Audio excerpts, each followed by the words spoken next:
I'm joined by Nancy Grace, who's covered this trial from the very beginning. Nancy, Casey says the why she never called 911 is that her father, who allegedly sexually abused her from ages 8 to 11, so deeply traumatized her that all she was doing was following his directive.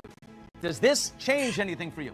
It changes nothing. She would have us believe that for the next 30 plus days, her father was calling her and giving her instructions as to how to behave. That doesn't make sense. But she's saying she's so traumatized as a victim of sexual assault. I'm not talking about sex assault. I'm talking about murdering a little child. Nancy, what do you make of the fact that Casey has become so close with her legal team that represented her all these years? They have potluck dinners together, and they deeply, deeply, deeply believe her. I think everyone in this case has made their fortune off the body of Caylee Anthony. They're in it thick as thieves. You see Casey in tears. You see George so calm. One of the two of them is a complete pathological human being. You can't see who is the liar. I'm going to get you another pair of glasses. You are 100% sure she murdered her child? Yes, I am 100% sure. If she agreed to do an interview with you, because she's so sure of all this, would you do it? I don't know. I don't think Top Mom Casey Anthony would sit still for me to cross-examine her. I don't think that'll ever happen. Nancy Grace, unmoved, unflinching, unsurprising. Thank you. Wow. Yes. That's that girl right there. Grace. Yeah, I know. Absolutely. So, hey, everyone. Welcome back to Facts and Sass. I'm Valley, here with my bestie Betty, and we are chatting still about one of the wildest true crime stories ever, the Casey Anthony trial. If you haven't watched episode 2, that's going to give you all the meat and potatoes regarding the actual trial and how the verdict was read. You can find that on Rumble at Romanation. So please check that out first if you need to be caught up. But basically, it's been like 14 years since Casey got acquitted in 2011 for her daughter Caylee's murder. People are just still obsessed, right, Betty? Oh, totally, Valley. I mean, this case, it's a mess, and it's super heartbreaking, of course. You know, today we're diving into the aftermath with the jurors' thought right after how social media flipped out back then, and even still are now. And we're also going to dive into the exclusive Peacock documentary where Casey spoke for the first time and attempted to basically kind of spin her narrative of the events and as they unfolded. So we're going to check that out. We're also going to check out what her parents, George and Cindy, had to say later on in interviews with different media giants like Dr. Phil. So let's get into it. Yeah, absolutely. Let's just kind of start with the jurors' immediate reactions. Casey gets off on like all of the big charges. So she gets off on first-degree murder. She gets off on aggravated manslaughter of a child and aggravated child abuse on July 5th, 2011. So the only charges she was guilty of was lying to the cops, and that just ended up being time served. So she spent 3 years in jail from arrest to trial. And you kind of have to ask yourselves, or at least we do after like the 500 hours of research we've been doing this. What were the jurors feeling in that moment, right? Oh, yeah. They were a wreck, girl. Jennifer Ford, one of the jurors, she told NBC News the next day that they were, quote, sick to their stomachs about letting Casey walk. They didn't think she was innocent.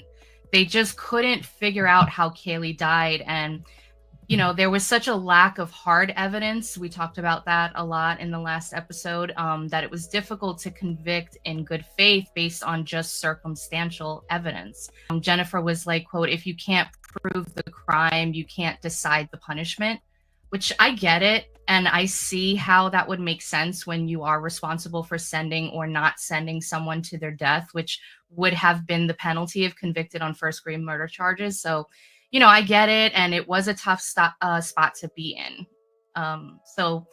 Let's listen to one of the jurors now, actually. Juror number 3, Jennifer Ford. Let's hear what she's got to say. Why? Why did you and the other jurors acquit Casey Anthony of murdering her daughter? There wasn't enough evidence. There wasn't anything strong enough to say exactly. I don't think anyone in America could tell us exactly how she died. If you put even just the 12 jurors in one room with a piece of paper, write down how Kaylee died, nobody knows. We'd all be guessing. We have no idea. So it's cause of death that was a problem? How can you punish someone for something if you don't know what they did? The prosecution wasn't able to give you a solid enough picture of how Kaylee died. Do you see that picture? I have no idea what it, like, they didn't even paint a picture for me to consider. You think that this might have been an accident, that she might have drowned in the pool? You believe the defense on that? I'm not saying that. I'm saying it's a lot easier to get to that conclusion. I can walk from here to there and make it happen. With the chloroform, I'm all over the place. I have no idea. I'm in a maze. I don't know where I'm at. I don't know where the end is. I'm not even quite sure where I began with the chloroform. So I can't get from beginning to end, A to B, to see what even happened. I can't make it work. When you all went to deliberate this case, were you unanimous from the start? Or No. Oh, no. Really? No. I mean, a lot of people, I mean, I don't know. I don't really want to speak for everyone else, but there were a lot of conflicting ideas, and some people were like, you know, I feel like she did, but there's just not enough to substantiate it. Some people were just like, no, she didn't do it. Like, they have nothing for me to even have any idea what happened. And I did hear someone say, you know, we're from Pinellas County, we didn't have that emotion and that, whatever. That means we have no bias. We're just looking at the facts. And the facts, when you don't have that emotional connection, they don't prove anything. She seemed kind of defensive a little bit, but I can understand why, if you think about the kind of backlash the bad backlash they got. Absolutely. I mean, they were torn up.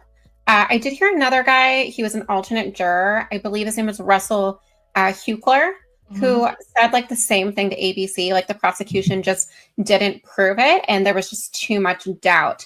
And they were all crying after. Like everyone was crying, not just, you know, the women on the jury, because they were so torn up about this and they knew that people were going to be pissed. And they had to suspect that they were going to get the hate and the backlash that they did because of all the media attention, all of the broadcasting to the world, and how passionately everyone was just attached to this case, right? So for you guys who aren't aware of what an alternate juror is, an alternate juror basically means if one of the selected jurors were unable to perform their duties, he would step in. So he basically sat in during the trial and heard everything, but couldn't vote in the end. So let's just listen to his clip now and hear his take. Yeah, let's go.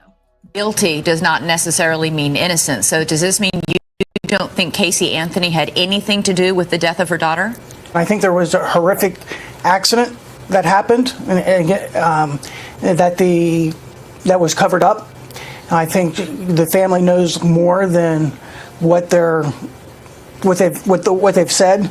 There was a comment at the end of the trial that said, you know, things snowballed and got out of hand. And again, I think that's true.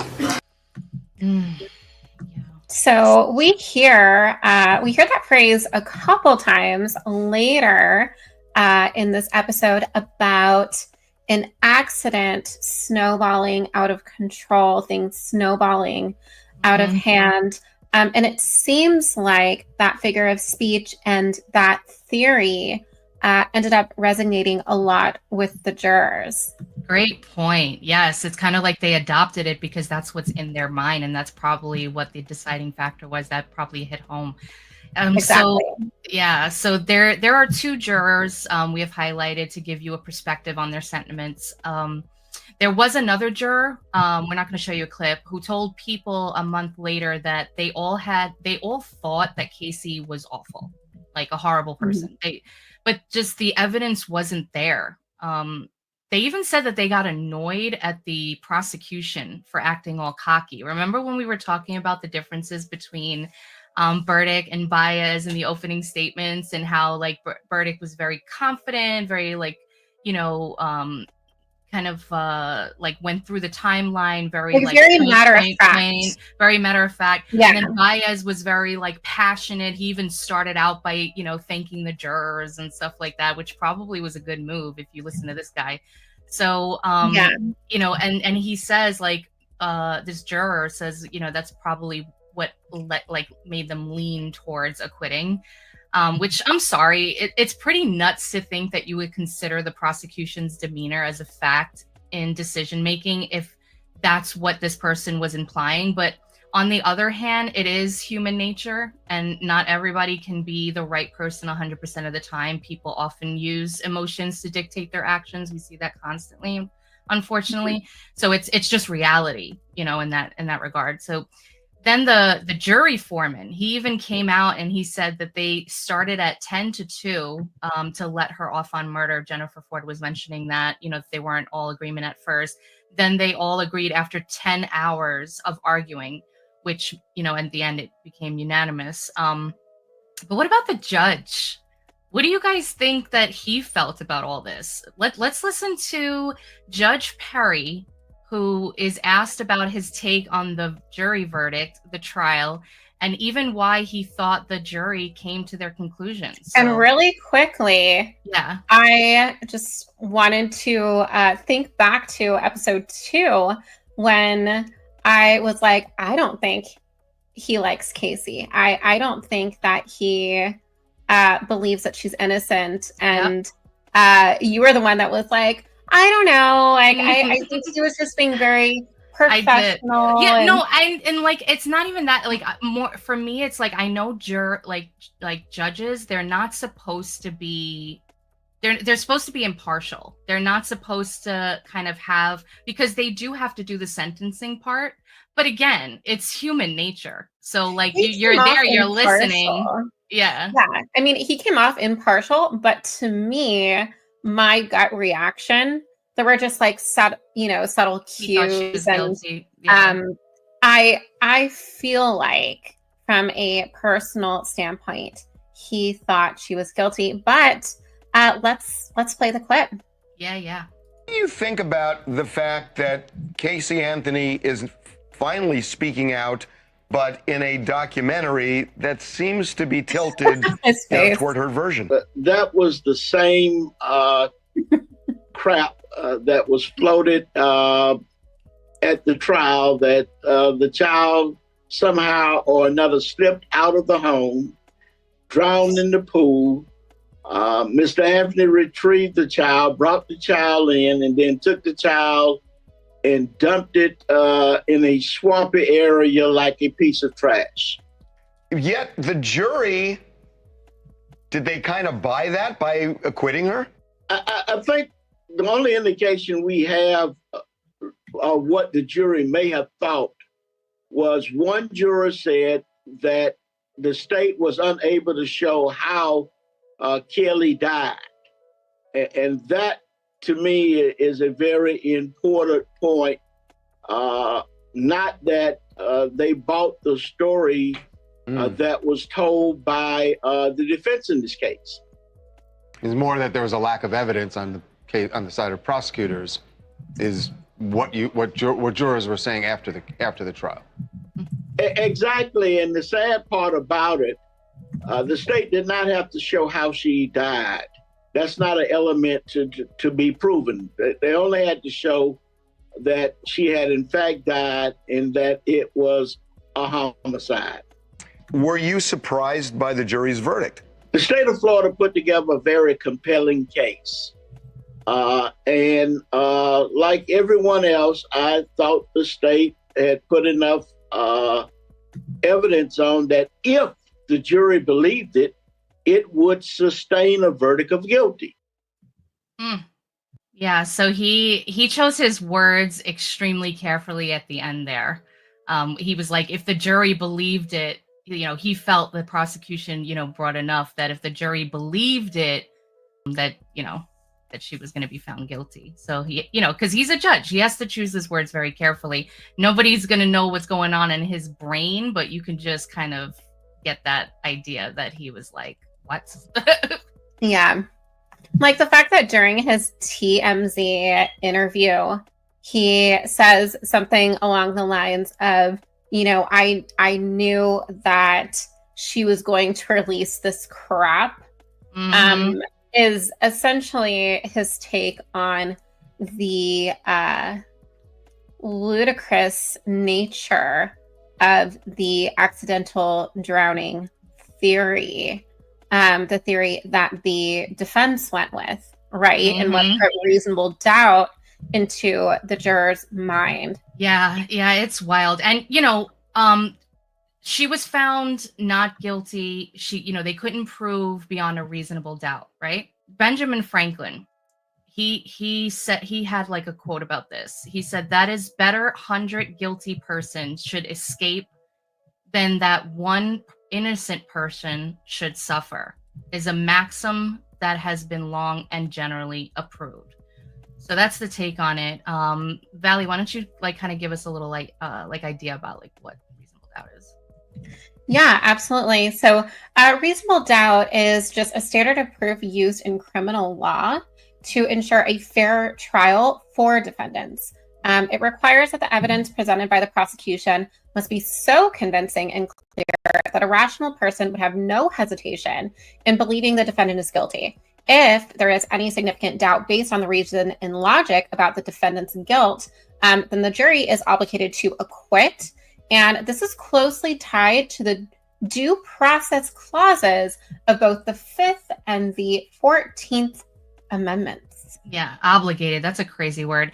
Yeah, and if you think about jury selection to determine if the individuals being considered are rational, prosecutors often evaluate potential jurors based on traits and factors that might suggest bias, influence, or predispositions regarding the case, while the specific characteristics they look for, they can vary depending on the nature of the trial. Ultimately, prosecutors aim to build a jury that will be receptive to their arguments and evidence, which makes sense. Okay, so again, the defense attorneys, they play a crucial role in the jury selection process during a criminal trial. So this process, called voir dire, allows both defense attorneys and the prosecutors to question potential jurors to assess their suitability for the case. Yeah, absolutely. All right. So thank you for that. We just kind of wanted to give you a little, what that was all about if you didn't know. So now, how about we talk about social media? Basically, what sparked the whole idea to go into this deep dive, because this trial was the social media moment back in 2011 for sure. What was the vibe when the verdict dropped? Look, people lost it. I think there was an estimated 40 million people who were watching the trial. And when Casey got off, Twitter went wild. It was still called Twitter at the time, guys, not dead naming the app. Everyone was calling her a monster, especially because of those pics of her partying while Kaylee was missing. Nancy Grace even tweeted, "Somewhere out there, the devil is dancing tonight." And people outside the courthouse were yelling justice for Kaylee because they were just so mad that the justice system seemed to have failed them. And we do actually have an article with a collection of tweets right after the verdict. Yeah. Let me actually just zoom this out for all of us blinds out there. Yeah. So Kristen Salaj said, juror, raise your hand if you want to get back to summer without feeling bad about putting someone to death. Great. The Casey Anthony trial written by M. Night Shyamalan. Yeah, that's the guy that did what did he do? The What was that movie with I See Dead People? Anyway, I know the chat's gonna probably come for me. Is it The Shining? No, I was saying The Shining in my head. It's not that. It's something else. It's another movie. Anyway, tell us in the chat because I know you guys know. M. Night Shyamalan movies. I'm looking it up for you guys right now. It's with Bruce Willis and the little kid Osmond or something. It's like I See Dead People. Oh, oh my gosh, The Sixth Sense. There you go. Oh, I was never gonna get there. It was it was like in the back recesses of my brain. He's had so many good movies too. Like I have been watching like the trilogy with Glass and Split. And Split was good. Yeah, that was really Split cool. was my favorite. One of the most underrated movies. Yeah, I haven't seen it in a while either, actually. But yeah, so the Casey Anthony trial, he says that it was written by him. I guess like a true horror suspense. Kim Kardashian even tweeted, "What? Casey Anthony found not guilty? I am speechless." I wonder if that like inspired her to go to law school. I wonder. Well, it was back in 2011. I don't remember that timeline. I don't remember either. I know it was like at some point. I think I can't remember now. I'm setting Casey Anthony up on a blind date with my friend Dexter Morgan, the Dexter TV show, who is also from Florida. This is from your favorite white guy. Philly Packline, I think Casey Anthony should marry Dominique Strauss-Kahn to make the New York Post happy. Hey! All right. Casey Anthony says she didn't do it. The jury believes she's telling the truth. The jury then finds her guilty of lying. Makes sense. That was from Jake Goldberg. And then Munchie, the agent, said Casey Anthony trial worst season finale ever. # not guilty. Kelly Oxford, I can't believe I live in a world where Casey Anthony will make more money than me. Yikes. So now in 2025, it's still a mess. Reddit's still calling her evil and dead inside. Casey even joined TikTok in March, saying she's a legal advocate for herself, for Kaylee, for anyone that she deems doesn't have a voice, which we showed you that video in episode 1 of our series. She did, of course, turn off the comments, which was a smart move. However, that didn't stop a massive storm of people on TikTok making their own comments about how they felt with her insane return. So how about we watch just a little compilation? And this is only a few, you guys. I mean, it was like a storm of people doing this. Let's check that out now. Casey Anthony, is that you? Wow. I didn't expect to see you here. But just a couple questions. One, what the fuck are you doing on our app? Number 2, if you could just go ahead and just please turn your comment section on. We just want to have a chat. We just want to talk. That's all.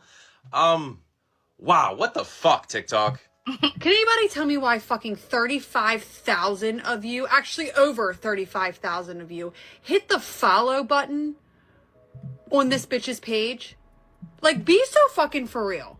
I know that for some reason we love to give a platform to sick, twisted mothers, especially on this app, but you do realize that she now can monetize on this app. Overnight, you made it possible for a baby unaliver to monetize off of this app.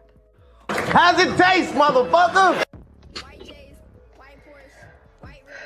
We're sweat to death. Yeah, girl, same. Like, what are you doing here? Today is Saturday, March 1st, 2025. I love everybody's like you know what sarcasm. Today is? Why are you here on TikTok? Like, what are you doing? Those of you who don't know, my name is Casey Anthony. My daughter is Kaylee Anthony. My parents are George and Cindy Anthony. Again, we know who you are, but why are you here? Can you just turn your comments on, please?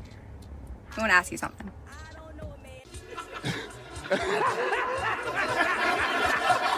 Who don't know, my name is Casey Anthony. My daughter is Kaylee Anthony. Yeah, hey, we all know who you are, but who told you it was safe for you to come outside? And then you started speaking, like, shut up. Trust me when I tell you, no one wants to see you in public or on the internet. I volunteer! I volunteer! I volunteer as tribute. It's really giving what happens in this house stays in this house, because you want us to not talk about a woman that offed her own daughter and then went to party. And then Florida let her get off on that, talking about, oh, there's no way that she would have did. I'm sorry. Talk about it. Talk about it. Do you remember exactly where you were when that verdict came through? Did you have like beautiful mind scrawl on your wall, obsessing, like fixated, talking to anyone who would listen, knee deep, confused, like your brain wasn't equipped or large enough to figure out what the hell happened? Like that one hit different, okay? So it's like I wouldn't risk jail time because of my daughter, but like I'm not gonna say that if I saw her in an alley, nobody's gonna know. They're gonna know. Nobody's gonna know. Okay? So it's like, yeah, that's, you guys will tell me we ride at dawn for chicken salad. That's we ride at 3 o'clock in the morning, machetes in hand. Oh, damn! Oh my goodness gracious. Yeah. And more of that. Like more, just basically all of that. And worse. Yeah. Yeah, that was Bethany is savage. Yeah, I love Bethany Frankel. She's awesome. And that other guy, if you guys recognize him, Adam Calhoun, he's a rapper. But yeah, it's like it. I mean, people are upset, and like rightly so. Like it's really obnoxious. Like what that one girl said, she was like, we do this. We give platforms to the craziest people. Remember that girl Cash Me Outside that was on Dr. Phil, and she went viral, and she like created a whole career. She was like making all this money off of being like a total crazy person. Yeah, it's not new. It's not anything new, but she's not a murderer or a suspected murderer. I mean, that's like a whole different story, but still. Her Substack about presumed innocence isn't winning anyone over either. Most people think that she's guilty, though a few are like, maybe we should rethink this. Check out this clip of this woman highlighting Casey's body language during her documentary, and also a very odd sentence from George Anthony that we haven't heard before that I'm not gonna lie is kind of odd. But yeah, let's check that out.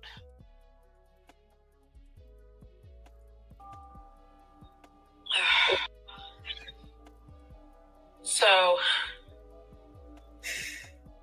you're gonna ask that question? Not today. What do you think was gonna be? What happened? It's written all over your face. And I'm telling you, I'm not ready to answer. After this morning, after that, I need to watch her funeral. I need to see what he says. Before we dive into why people believe that her behavior is so atypical for a mother in her situation, I want you to understand and first question yourself about when you made your decision about her guilt or her innocence, and what information that was based on and who that information came from. I say this because her behavior is consistent with a person who has suffered physical and emotional ramifications of long-term abuse. I stand here today proud to be the grandfather of Kaylee Marie Anthony, who not only meant the world to me, but meant the world to my family, and so many of you that never got a chance to actually hug her, smell her hair, smell the sweet sweat when she came in from outside. Are you fucking kidding? To hear her call me JoJo, I miss that kiss on the cheek, that special hug that I tell everyone, it's so great to get a hug from someone, but to get a hug from a small child, that gives me energy like you couldn't imagine.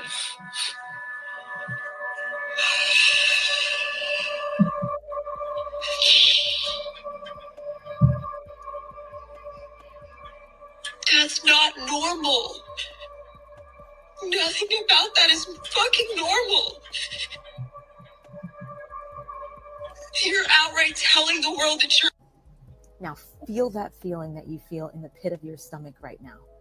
And then start to look at all of the things that we have been told to scrutinize and told to look at, and who we've been told to look at. And then recognize that the police never researched her father as a suspect. Her father was the star witness, took the stand, I think 6 times in her trial, provided the majority of the evidence that was used against her from his own point of view. And also, might I add, he's a former detective. Now take a look at how the world really works and what position women really hold in this world, and be really honest with yourself if you think that this whole thing begins and ends with Casey. Oh boy. Yeah, so this clip specifically is in favor of Casey's narrative, that she was victimized by George, and that the way he discussed Kaylee during her funeral was very inappropriate and consistent with grooming, and that's why you see the massive amounts of mixed comments coming out based upon people's different points of views and theories.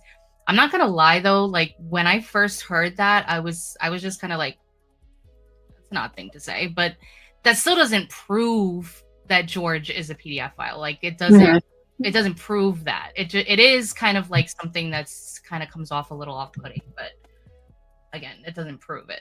Yeah, I mean, we are going to dive further into the Peacock documentary now in Casey's side of the story. That clip that we just watched, as you saw, is from that documentary. So we're just going to give you all of the observations that we saw, the body language, how the scenes were set, the narrative, tell you, where Casey is now in her relationships to different people, and see if this changes or sways your opinion of her as a person, or about this case, right? Mm-hmm. So the documentary from Peacock is called Casey Anthony, Where the Truth Lies. It dropped in November 2022, and it was Casey's first big interview. And I believe one of the only interviews since the trial. It was Peacock's exclusive. The title seems pretty suggestive. Mm-hmm. It's essentially a play on words in favor of Casey's truth being the truth. Now, again, this is going back to episode 1 and 2, where we are constantly hearing her truth, Casey's truth, his truth, George's truth, and we didn't really get the truth. Yeah. The truth is somewhere in the middle. Girl, there's just like so many what the hell moments during this journey, because you think you know something, right? Like, especially us, we're like these internet sleuths when it comes to Casey Anthony. And then you and I are even having discussions like in regards to what's going on, right? Yeah. I mean, absolutely. With the actual hell moments, actually. Yeah. She definitely went off in so many different directions. It had our heads spinning. Like, let's just say we had to pause a lot to process and talk about what we just heard. So let's just get into it. Like, wow, the stuff that you guys are going to hear that's being said throughout this might just blow your mind. So the documentary starts and it shows Casey going through all of Kaylee's items that she keeps with her, going through the photos and remembering what Kaylee was doing during like all of that time, right? Yeah. When the photo was taken, she was holding a framed drawing that Kaylee made and said that she remembers being there for when she drew it. Giving us specific details. It's trying to show she was a dedicated mother and framing the storyline early on that, she wants nothing more in this life to have the opportunity to protect her daughter from the dangers of the world. So Casey mentions, like, I still don't know what happened to Kaylee. I know that's what eats at me at night. And right away, we're like especially confused, right? Because again, we just dove into a 6-week trial where the two theories were that Kaylee either drowned accidentally or that Casey unalived her. And now she's telling the audience that neither are true. And guys, we are very invested in where this 3-part series is going. So the scene changes, and there is a video of Casey walking. The Bella tattoo on her back that she originally got during her 31 days of searching for Kaylee was covered up, saying that it now symbolizes growth and rebirth. The symbols consist of intersecting mandalas. So Casey talks about her social anxiety and says that ever since the trial, she barely goes out. So Biddy, I thought it was also like odd how close she got to certain people on her legal team post-trial and how they thought of her as her adopted family to this day. Agreed. I mean, that's not something you hear very often, right? Not at all. Casey was even given a little bit of money from her defense team to start over. Yeah, so there's that. And then she worked for Pat McKenna, who was the lead investigator on her legal team for years afterwards, like doing criminal defense work for him. She also lived with him for some time after the trial.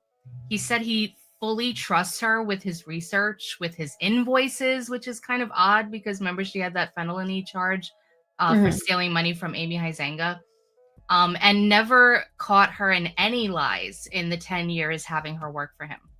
She hangs out with them a lot and says that they're like her surrogate family. Then they showed the efforts of the Anthonys with the candlelight vigil and gathering of folks to try and find Kaylee, handing out t-shirts with Kaylee's picture on them and the contact information for the Anthonys. Then we have Clint House, who appears on the screen. He was Tony Lazzaro's former roommate. Also, the other former roommate was Cameron Campana. Spoke of how Kaylee was a good mom and always had stuff of Kaylee's to take care of her. It's weird because Tony said that Kaylee was never at his apartment, so that's kind of confusing, but I guess just kind of like in transit, just not like, But, I'm always like, when I'm listening, I'm just like, I feel like I'm like total investigator mode, like I got saying sleuth. Yeah. Yeah, like I got confused by that as well. Mm-hmm. Because both of these two roommates, as you watch the documentary or as we begin to tell you more information about these two individuals, seem to know Casey pretty well from her time spent in the apartment and did allude to Kaylee being there. So it's like, did Tony perjure himself on the stand? Was he just kind of saying that Kaylee never spent the night? And like you said, always in transit. Tony, I believe, was a DJ during that time as well. So he was probably always at the club and she probably hung out. Like it was like a party house, I'd imagine. Like young, I would say so. 19, 20-year-olds, like just out of high school, hanging out, having their own spot to chill at. But yeah, Clint says after he found out that Casey wasn't looking for Kaylee that whole time, they were hanging out with her, that he will never forgive her for that. Like he looked really pissed. You can see it all over his face that he was upset, and he kind of had that look of like he felt like he had been fooled by a skilled manipulator. Casey does have a friend that's introduced that's always been on her side, though. Yeah, so the person we're about to talk about almost seems to have come out of nowhere because she wasn't introduced in the trial at all. Annie Gotterwis, who says she is the former best friend of Casey. She's Kaylee Marie tattooed on her left shoulder. Kind of weird, but she went to high school with Casey and seems to know how involved she was as a mother to little Kaylee. She says she doesn't believe that Casey unalived her in order to go out partying, as the media, the police, and the prosecutors had said. Annie goes on to claim that Casey was never the life of the party and didn't go out with everyone that often. She said most of the circulating party photos were from a 3-year span. Not all were those surrounding those 31 days. We hear later from Casey that she was working as a promoter to her boyfriend, Tony Lazzaro. So again, perhaps she was at the house while he was on a gig, and that she was just helping Tony Lazzaro get gigs at the club as the girlfriend who was, either home with the roommates or by his side. So she went on to say she thinks the accident happened, and she does what she always does, which was to fabricate an entire story about what happened, and admits that she is a pathological liar. So, like, I don't know about you, but I wouldn't really want a friend with those qualities in my life, right? No. I mean, what about you? No, definitely not. I think like these people, listen, when I was 19, I hung out, I went out, I went to clubs and stuff like that. I wasn't really that selective with the people. Like, you have like your really good friends, you have your acquaintances, you have your people that you go out with and stuff like that. So I guess it's kind of like, you're young and stupid and you hang out with the wrong people and you don't really have a care in the world. But I don't know. I wasn't a mother at that time either. So maybe if I was a mother, I'd be more selective. I don't know, because I wasn't a mother at that age, so I don't know. Right. But, I mean, I think you do have a point about how when we're partying and we're in our 20s, we tend to ignore a lot of like red flags yes.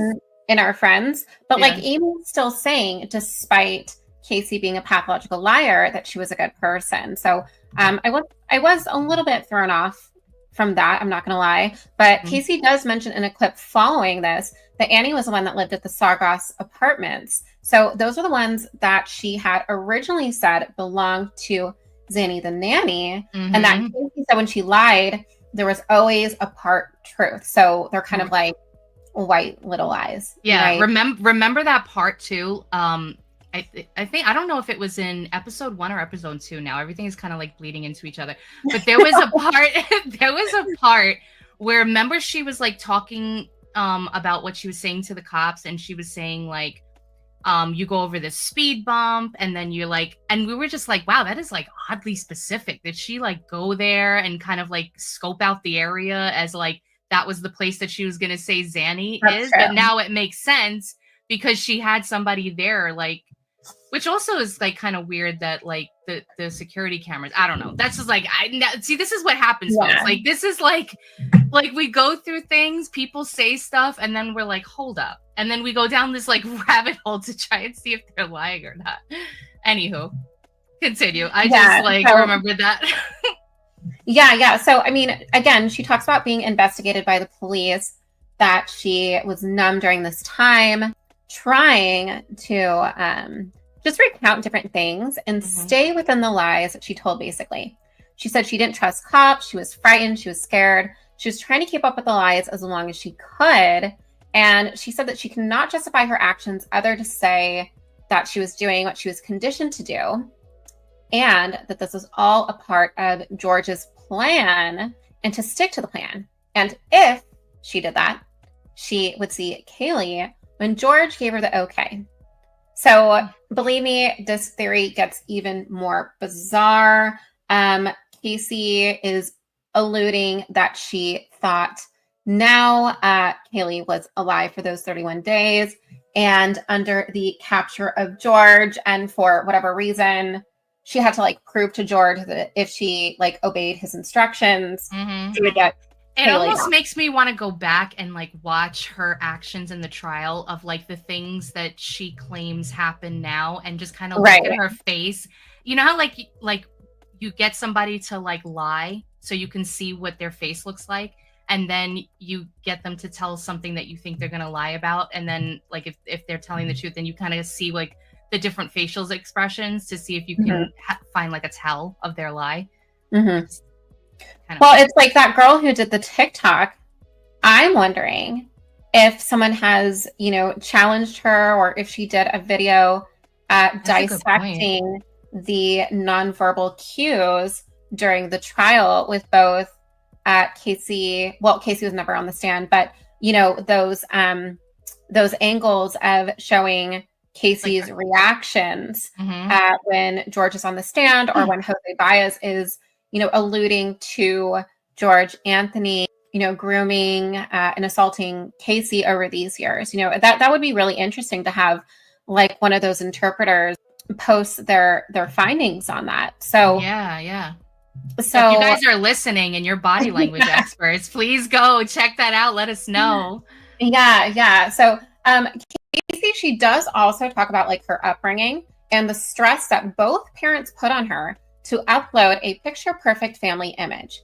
She said she was often told not to speak up. And she said that it was her mother that supported them and was essentially the breadwinner, which is, again, what we both kind of assumed. So there's some truth to that at least.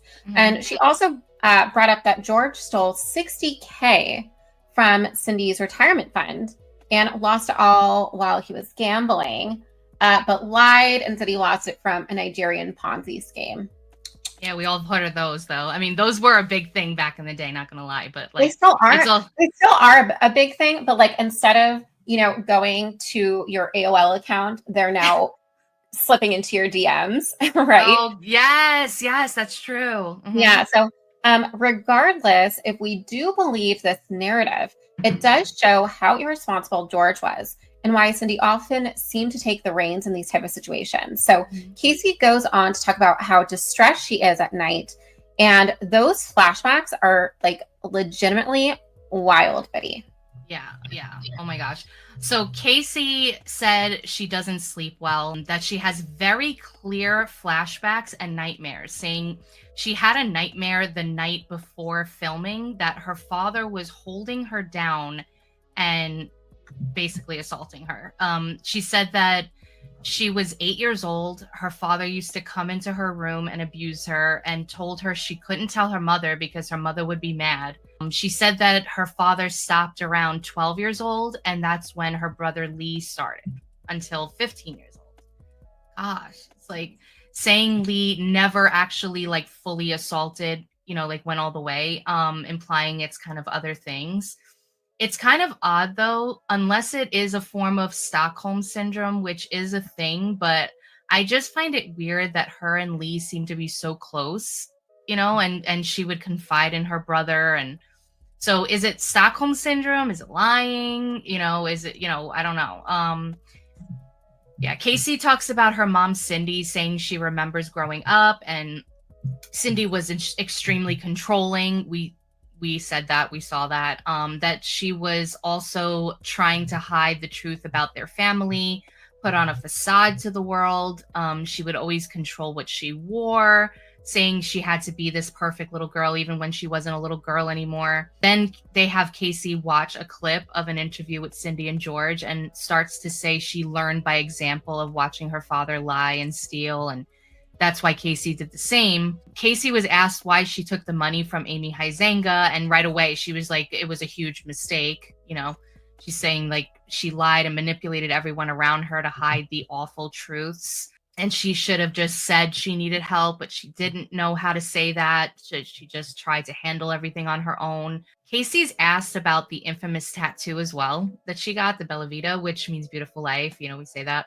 And says that it was essentially an FU to her family. Like she was being controlled and manipulated and abused her whole life. And that was her way of basically saying they didn't break her. She said she went to therapy and learned that this was like a subconscious way for her to speak out against her flawed and messed up family and her flawed and messed up life. Casey's also asked about all the pregnancy denial talk, and a shocking revelation emerges. Tell us about that. Yeah, so Casey does bring up having to lie about her pregnancy, saying maybe her mother was ashamed that she was. She was asked how she got pregnant with Kaylee, and she said that she was drugged and raped at a party when she was 18, making this whole thing even more vague than it was before. She said she never reported it to the police because she didn't think they would believe her. Yeah, so she didn't tell her mother either, saying she would have believed her, she would have shamed her, saying that several times throughout the documentary that her mom had called her a slut when she had told her about how she remembered Lee coming to her room at night, and she specifically said like fondling her. So like you said, maybe that could be a reason why she forgave Lee, because of not only like a lesser of two evils. Yeah, I guess a lesser of two evils, maybe the lack in age gap, maybe because, of course, what he did was inappropriate, but because she was used to so much more brutality, if you are to believe Casey, that is, right? Yeah, right. She again was like more forgiving because she needed someone else on her side. That's a good point. Yeah, she did say that she lied a lot because she didn't want people to pity her. She didn't want Kaylee to just grow up in a world where she thinks that Casey didn't want her. And again, this is kind of where the theory of disassociation does come in, because episode 1, again, it ends much like it began, with Casey looking at the photos of Kaylee and saying that she misses her every second of every day, and she's like crying hysterically. Her friend Annie said that she came over and spent the night after it was found out that Kaylee was missing at the time, and asked her why she didn't say anything. And Casey told her that what she was doing is that she was just doing what she was told by George. So then the words on the screen came up, like the end of each episode, where it's like, we've tried to ask these people for comments and they like didn't disclaimers respond. or whatnot. Right. So the words on the screen came up saying Lee did not respond when asked about Casey's allegations of abuse, and he was not asked about the allegations during the trial, but denied them afterwards. And George didn't reply either, and had repeatedly denied the allegations of abuse, denied all the affairs, including with Crystal Holloway / River Cruz, right? And also the stealing money from Cindy. So I know that episode 2, Betty, we kind of get into that more, and Casey recounts what went on June 16th. So tell us a little bit more about that. All right. So let's get into episode 2, shall we? Yeah. Casey recounts what went on June 16th. She said she woke up, she wasn't feeling well, so she went back to bed. She said she had Kaylee there with her, that was like a normal occurrence. Like, Kaylee was sleeping in her bed with her. She would like put pillows to make sure she wouldn't fall off the bed and whatnot. Casey also said that she was like always on high alert because what she allegedly went through with her dad as a child and with her brother, and like people, just sneaking into her room. She said suddenly she was woken up by George. Oh, and you know what else too I want to say, like, because I remembered, she said that because the interviewer was like, was the door locked? And she said, I don't think so. And I'm over here like, okay, you have this history where you're worried about people coming in that live in your household to abuse you. And that you were like, that's why you also keep Kaylee in the room. She said that as well, because, she wanted to keep her close to her. Like, God forbid that was starting to happen to her or something like that. But yet you don't absolutely make sure that you lock the door. Like, I don't get that. I mean, but she typically did, correct? Like, I think she said, like, I don't remember if she said that she like did lock the door, like usually, but when she was asked about this particular moment, that would have like destroyed the whole rest of the story. So she just kind of like was like, I don't remember if I did. But that to me is really odd. Like you go to sleep and then you don't lock the door when you have this worry. I don't know. It's like the sleuth thing again. It's like, dissecting every Anyway, so she said she suddenly was woken up by George, who was shaking her and started asking like where Kaylee was. She said that they looked around everywhere. She's recounting the moments to the interviewer, and she says she looked in and around the house, in all the rooms. Then she went to the backyard. She looked in the playhouse. She wasn't there. The interviewer then says, did you look in the pool? And she said, I didn't have to because George was holding Kaylee's body. She said she took Kaylee in her arms and she was very cold and soaking wet. Then she said she doesn't know how long he was like out there for at that point. And I guess like while she was looking, like how long he was out there. And she said she saw him go back through the screen doors and she doesn't know where he took her.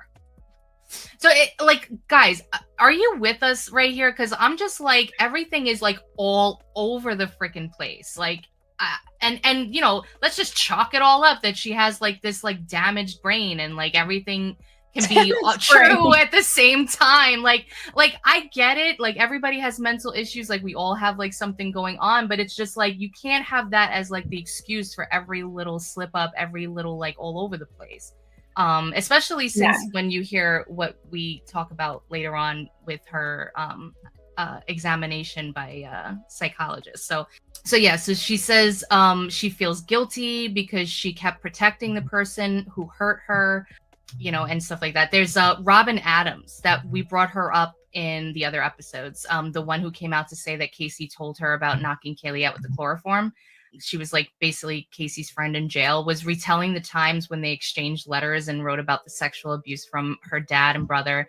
Casey then talks about it herself and goes into detail about being abused by her father at night. She said she was never allowed to be a little girl, like she had to grow up really fast because of that. And you actually brought this up, and I agree. Like, could Casey have done this intentionally, using the cellmate to get that information out? Like, if someone thinks she is lying and these conversations are released, which they were released, like under Florida law, they do that. And it would look like she confided in someone close to her, and that would make it true, kind of like setting the stage, like planting evidence. Yeah. Right. And because again, I was going to say, like you mentioned, in the state of Florida, everything becomes public knowledge when it comes to a case. Like the literal thing is up on the screen for everybody to see. Right. And this is something that I'm sure Casey knew. Now, again, as we go through the documentary, there are some compelling arguments from Casey. And, I don't want to come at this from a slanted point of view. I feel like we've grown, right? Yeah. If you compare us in like episode 1, we're like, no, right. He unalived Kaylee.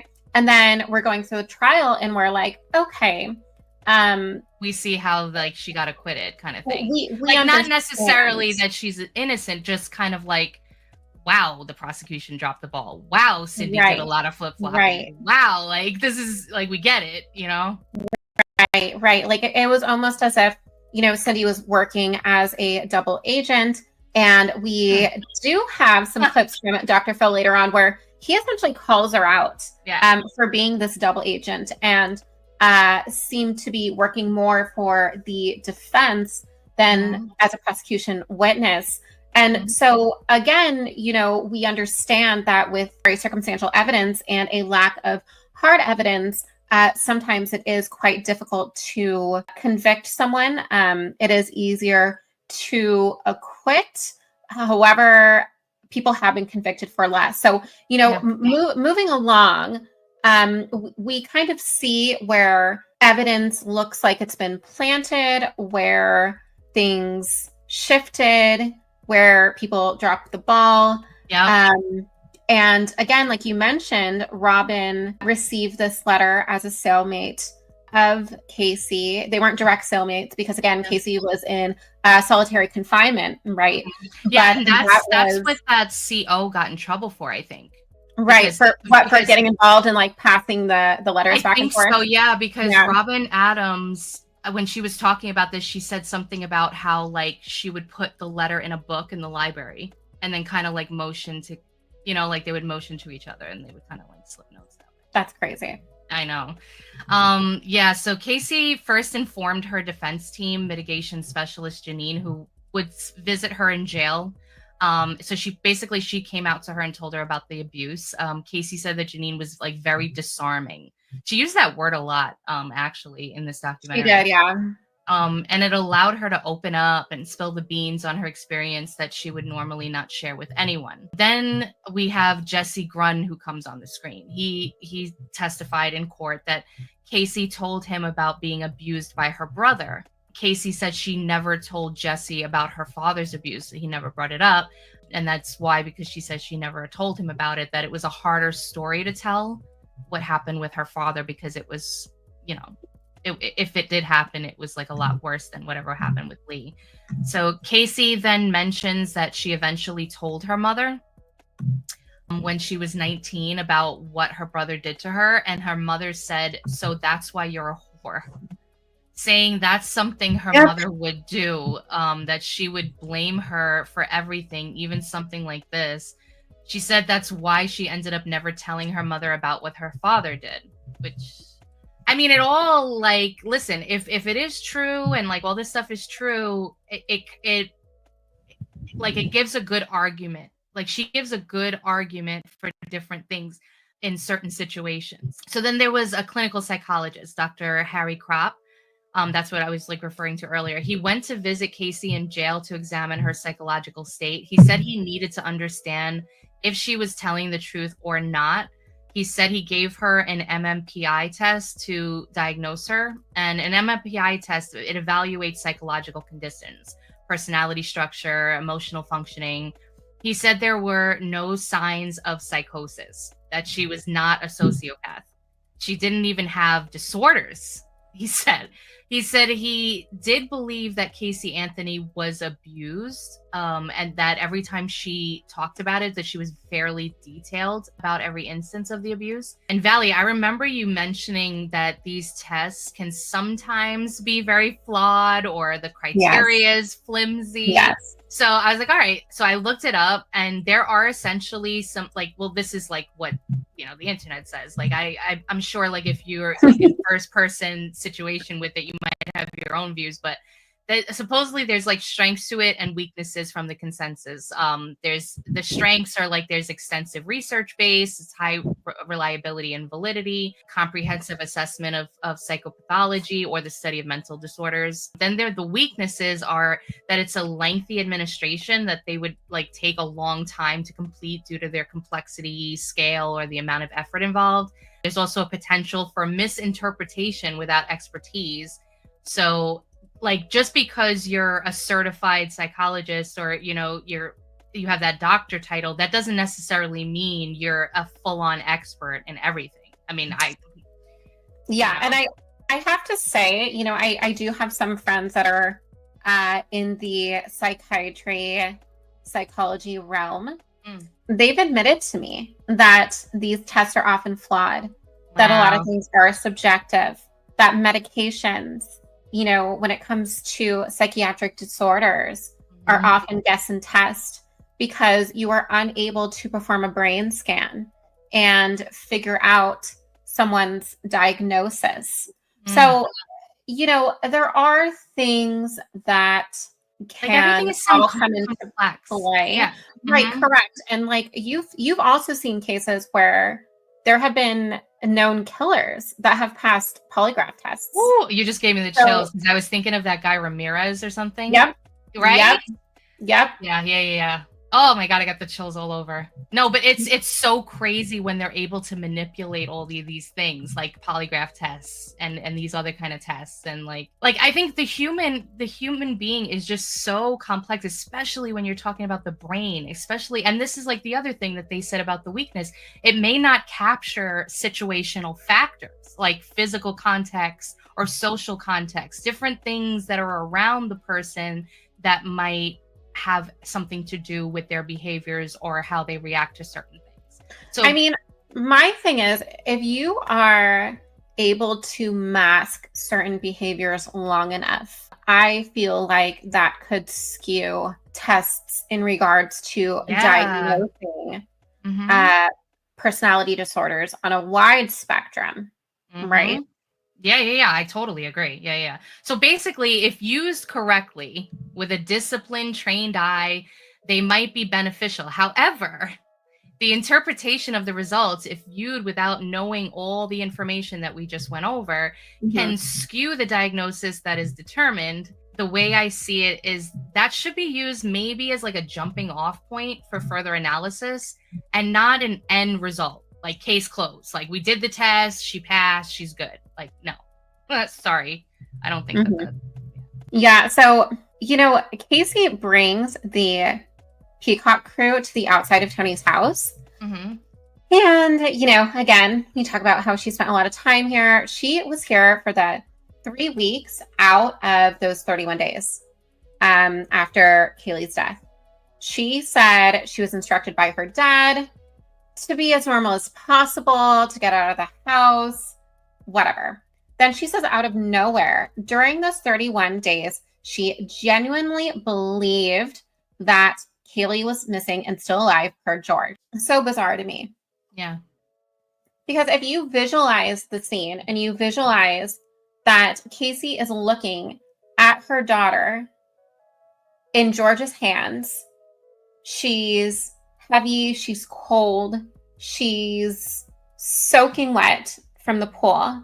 And he's like, it's okay. Just listen to me for 31 days. I know she looks like she's out right now, but she's okay. Please listen to me.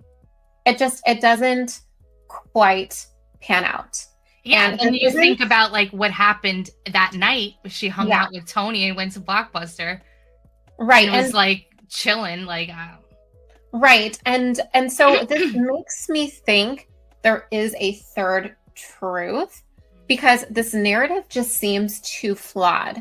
And again, when we do analyze more of Casey's facial structure, her emotional distress, to her live reactions, those don't seem fabricated to me either. So I don't know. I don't know if we'll ever find out the truth. But Casey claims that since her phone records show, she called the Anthony home over and over during those hours that her mother was at work, and she alleges she was talking to her father every single day about Kaylee, asking if she's safe. And he's like, yeah, she's fine. And she said she was convinced that Kaylee was okay until December 2008, where they found her remains, and that her initial reaction was that she was shocked and absolutely mortified. And she saw it on TV from the nurse's station while she was in jail. So Pat McKenna, the lead investigator on the defense team and Casey's current boss, recounts when he met Cindy and George and how they were like talking about being booked on the Today Show, not being able to go on like the Geraldo show. Then someone mentioning how they like it was a big circus of them just like appointments and stuff. Yeah, and like they raised like $27K for the foundation, but like did it really go to the foundation? And then like Cindy and George came home with a boat with Kaylee's name on it after being out all day. Like Cindy was like super sunburnt, and I don't know, like I swear, like this whole family just seems mentally unwell to me at this point. Yeah. None of these reactions seem natural. I mean,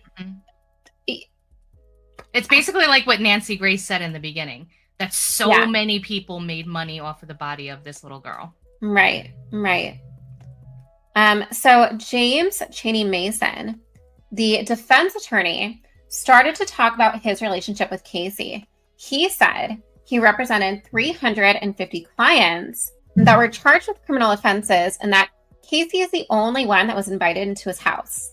Like, again, bypassing that professional relationship and making it a personal one is quite odd to me, you know, especially in the case of Casey Anthony. And, you know, this must mean that like they believe her, right? And not to mention that Casey was given a deal of 20 years initially and did not take the deal. She said she would have rather gone to jail for life or had the death penalty than to take any deal. So the whole defense had her back for life because I guess they would have assumed if she was guilty, she would have taken the deal of 20 years. Right, exactly. Okay, so now we're going to talk about Dorothy Clay Sims. She was the attorney that was doing the direct examination of Sarah Carrioth, Dr. Sarah Carrioth. So if you remember her from last episode, she talked about being basically kind of like the forensic angle information investigator attorney for the team. That was like her strength. And she said that there were a few things that bothered her about the evidence that was presented by the prosecution, that there was no DNA found on the duct tape. So that made it a problem to believe that the duct tape was placed there prior to Kaylee's death and not after decomposition. That was the argument from the defense. She also mentions that the hair that was found with the banding on it that was supposed to prove that it fell off of a decomposing body. She says that there are causes of hair banding that could happen for many other reasons. that even people who are alive due to dirt or damaged hair or things like that, then, that could be a factor. She also brings up the cadaver dog not alerting the second time. We talked about that last episode. It was brought in to check the smells in the car, and it all chalked up to not being an exact science. That it was like the false positive, the first time maybe, because the second time there was no alerting. So she said the, quote, lack of true reproducible science was shocking. Dorothy also says she believes that Kaylee died by drowning in the pool. So she believes that, according to her. There was also Elizabeth Fryer, who's Casey Anthony's other attorney, who worked closely with Mason and still good friends with Casey. She said that the media and even social media involvement in this case was something no one ever saw before. We talked about that throughout the show, how large it was, how, what kind of like traffic it got. She mentions that there were even designated Twitter pages made for the court case. Back then it was Twitter, as you said earlier, and people were tweeting their thoughts all the time, saying things like, she better not be acquitted, like no pressure. Then Casey was asked if she knew that Baez was going to bring up the assault in court. And she said that she had no idea, that she found out later that he didn't want her to be like prepped. She says, like, he wanted her reaction to be raw for the jury. So he didn't even like let her know that that was going to come out. Casey then gives a shocker. She comes out and she says that she didn't believe that Kaylee drowned in the pool. She was then asked, which I would have asked the same thing, like, why then did she let Baez say that in court? Like, why did he make that their whole defense argument? And she said he got that idea from Cindy after Cindy was like mentioning about possibly the ladder being left up. So now my question is still, and all of our question is, then what happened to Kaylee then, Casey? Like, what happened? Yeah, but we go into this in a little bit as well. But Jose Baez met with Cindy Anthony by herself prior to the trial. Did not meet with George. So, again, was Cindy like this double agent? Who knows? Like all her efforts basically was trying to get her daughter off. Right. Seemed. Yeah. It does seem that way. Very much so. Episode 3, the defense and Casey talked about the backlash that they received after the verdict was read and before it, saying they received many death threats. And when the verdict came back not guilty on the counts of murder, abuse, and manslaughter, again, they need to rush out of the courtroom and get Casey to a safe place. So Pat McKenna said that they knew all this would get worse and that they did have a plan. They knew that they need to get through a year of probation for the felony convictions of lying to the police. Sims said she'd considered taking her to France with her, but couldn't, due to the conviction, because, Casey was unable to, get out of the state or get out of the country. So Casey said that if she was ever dumb enough to get married, that Pat would be the one to walk her down the aisle, that he was more of like a father figure, and that they're like that close. We knew that she was working for him to help him with criminal cases, but we didn't know that they were that close. So she worked with him for years, hung out with his family, they spent holiday dinners together. And there's literally photos of his blood relatives and Casey, in photos together, right? So, kind of talk about Uncanny Valley a bit. Pat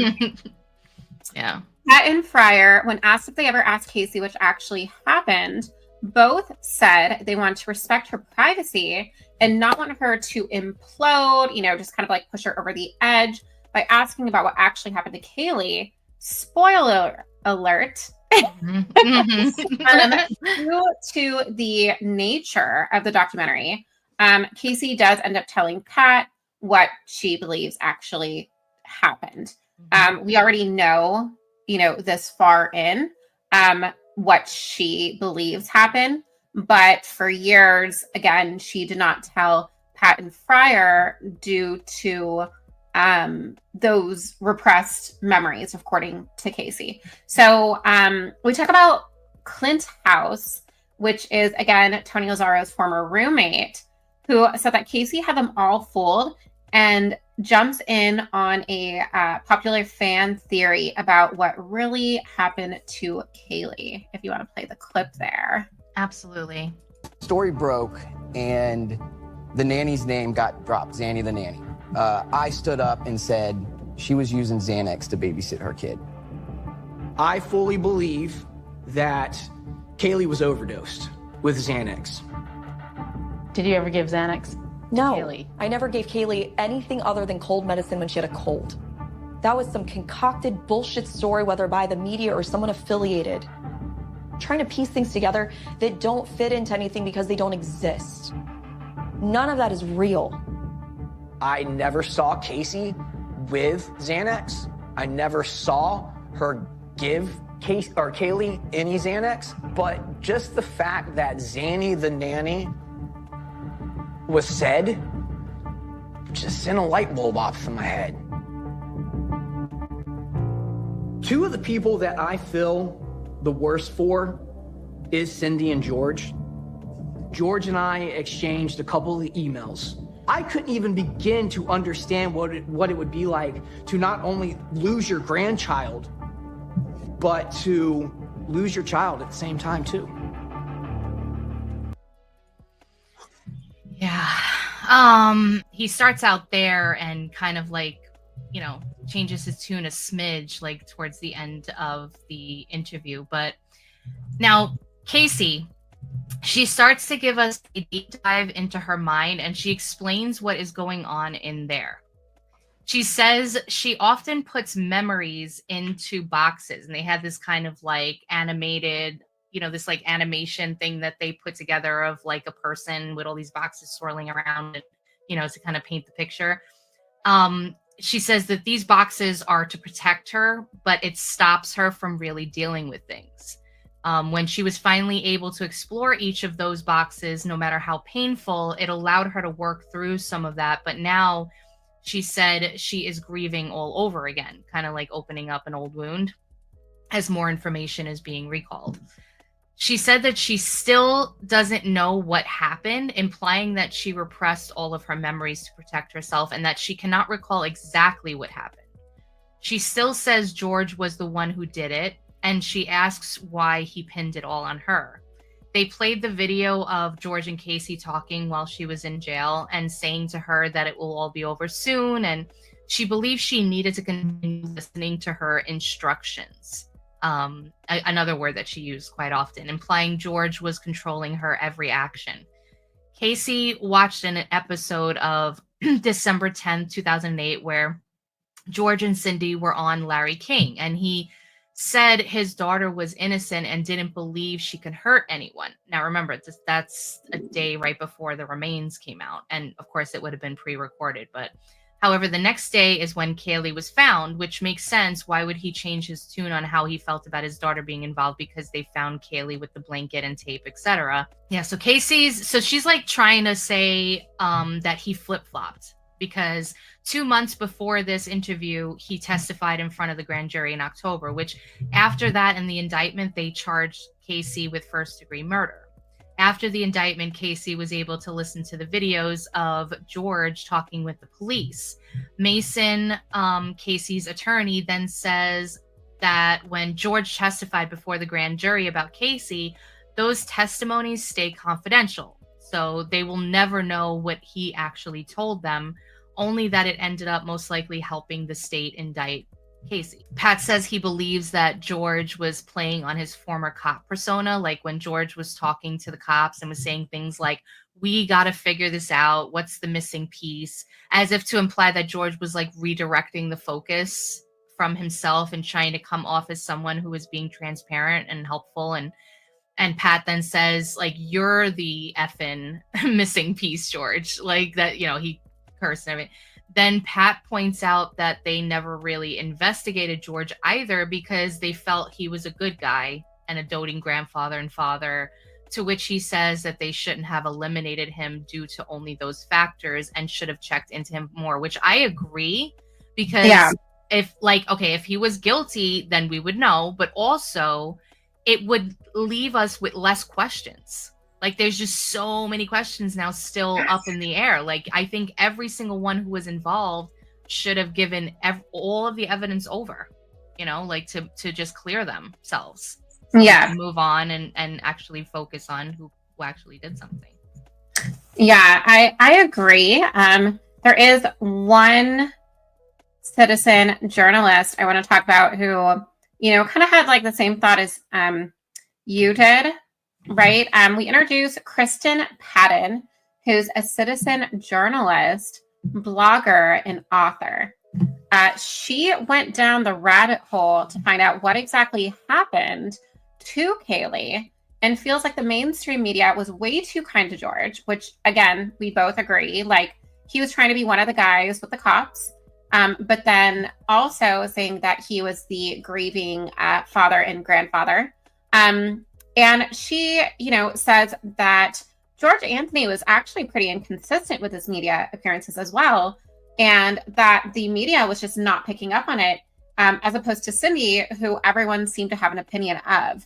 So an example of this is when he was on the stand, it was very clear that he was trying to help the prosecution's case when previously on a December 10th, 2008 interview with Larry King, the one you mentioned, he believed that Casey was innocent. So, we are saying, yeah, well, of course, when a pre-recorded interview comes out the day before you find the skeletal remains of your granddaughter, of course, you're going to flip-flop.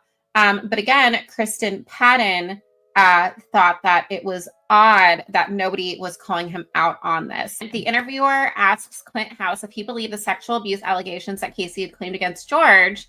And Clint House says he doesn't believe the allegations against George because of all the lies that he found out in regards to Casey and, this web of lies that she came up with, right? So at this moment, you do start to see the wheels turning in House's mind. This is very crucial. The interviewer says that the psychologist believed that a person who was sexually assaulted as a child would display signs of being under mind control. Again, this could be plausible, but the only reason they have any proof that Casey was groomed to, in regards to being mind controlled, is because Casey claims that. Right. And so the interviewer also says that this person, due to trauma, would start to, kind of compartmentalize words. And like you said, with the analogy with the boxes, lock up knowledge of one world or reality into another world or reality and come off as a compulsive liar. Again, when I talked about DID, dissociative identity disorder, multiple personalities disorder, you have alters that will repress their memories into different boxes or different parts of the brain. Yeah. So perhaps she did have something similar to that, because at this moment, Clint is convinced that this actually makes a lot of sense and becomes emotional. He's changed his tune at this point. Because he is just so mortified at the thought of something like that actually happening to Casey as an innocent child herself, right? Right. So he's keeping an open mind too, which kudos to him. Yeah. He's not being totally rigid in his initial thoughts, but that's just kind of what happens. We were going through it too, and we were watching it. We were just like, wow, this is crazy. My mouth was open. I'm not gonna lie. It was gaped open. It was very. We were like, are we being propagandized? If that's even a word. I know we said that too. We're like, wait. Is our intelligence being insulted right now? Right. Yeah. And the music and the clipping in the right places and all that stuff. Yeah. So, to further paint George in this dangerous and vindictive light, we also learn that during the case, Lee, again, Casey Anthony's brother, tells Baez about how their family pets were buried. This is crazy. It's crazy. And that George would wrap the puppy into a blanket, put it in a garbage bag, and then wrap it in duct tape. And Pat McKenna says that is exactly how Kaylee was found. So his mind is made up that George did the same thing. Yeah. So yeah, that was a revelation right there. So okay, now let's get to Tony Pipitone. He was the lead investigator. He said that George said Casey and Kaylee left at 12:50 p.m., which wasn't shown to be true once they obtained the phone records of Casey, and it shows that she was there until 4:11 p.m. around there. And then around 2:49 p.m., there were records from the Anthony home computer where someone logged in using a password-protected account that Casey Anthony used. And at 2:51 p.m., whoever that was looked up on Google search foolproof suffocation. And we looked it up because I was curious. I just wanted to see like the accuracy of like the area of, you know, when you get like a ping for the phone.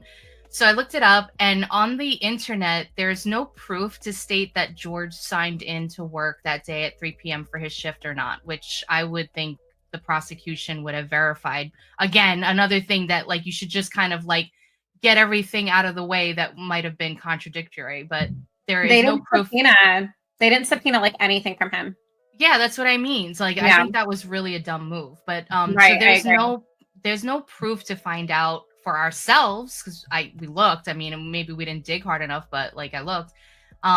Because if there was proof that he wasn't at home at the time of these searches. And I think it, like we were just saying, it would have been beneficial for the prosecution to get as much proof from George's whereabouts to debunk any claims that he didn't go to work that day or didn't clock in at 3 p.m., like showing the jury a timestamp on his time clock or something to that effect.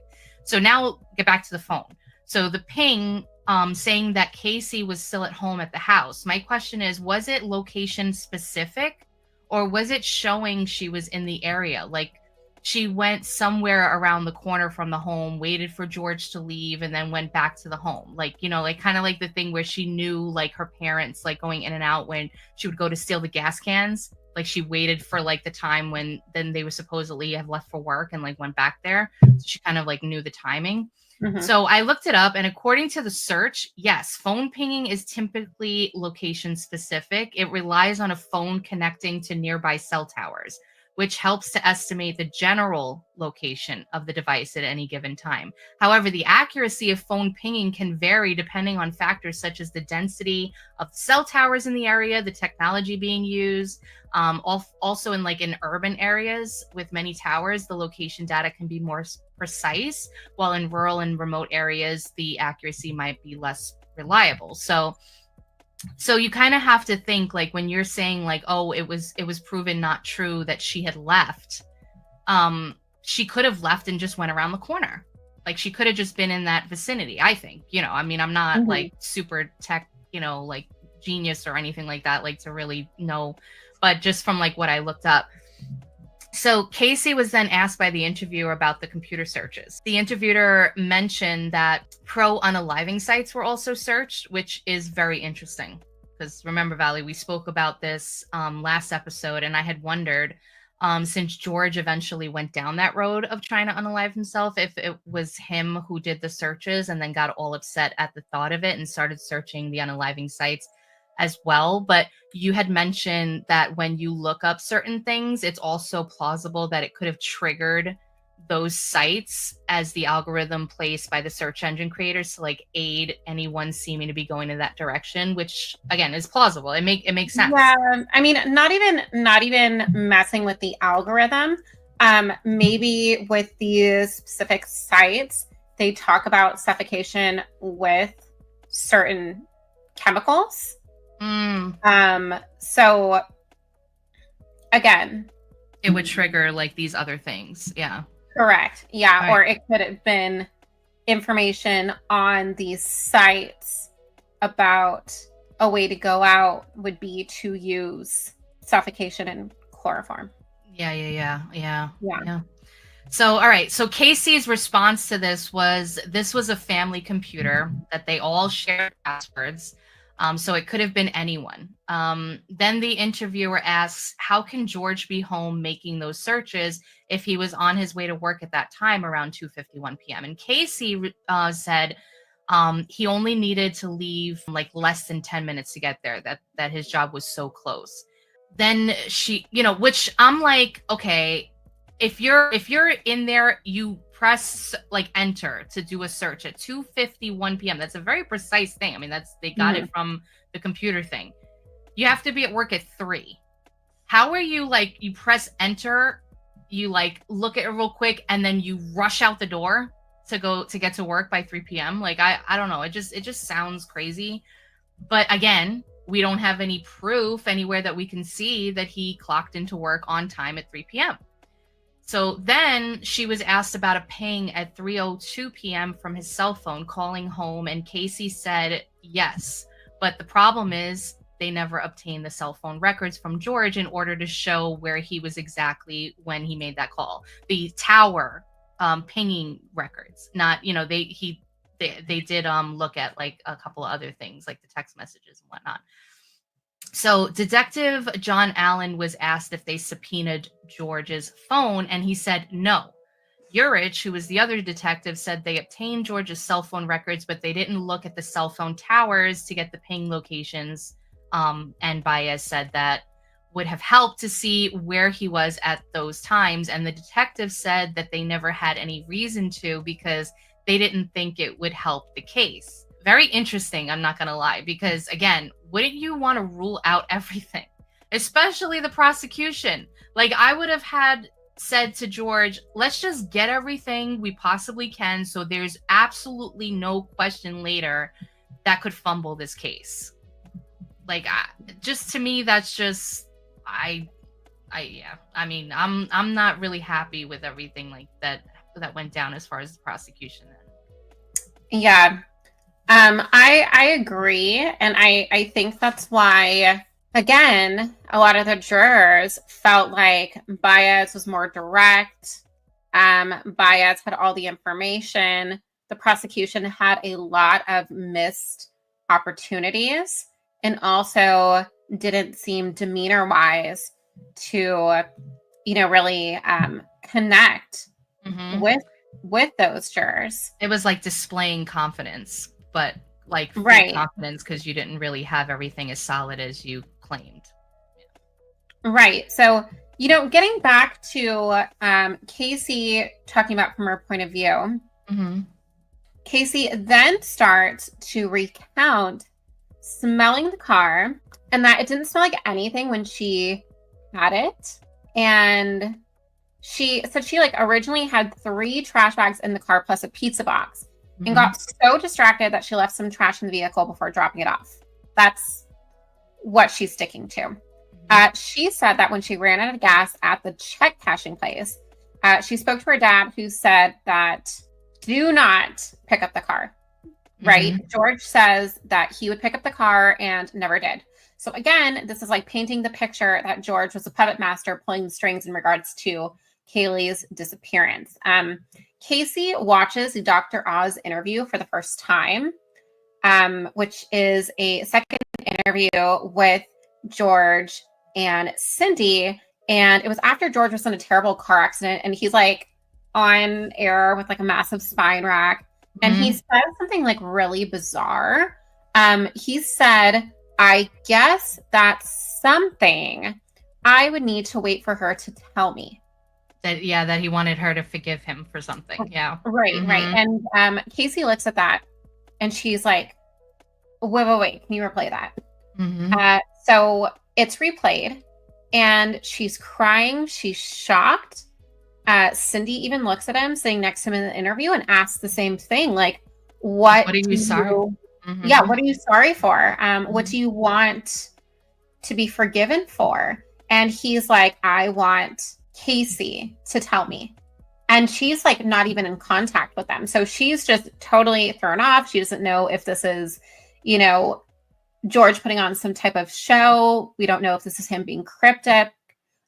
We don't know if this is him wanting Casey to apologize in regards to SA allegations, according to Casey. we just don't know. So then we change gears and Casey watches Kaylee's funeral for the first time. Mm-hmm. And she wasn't allowed to be at the funeral because she was in jail at the time.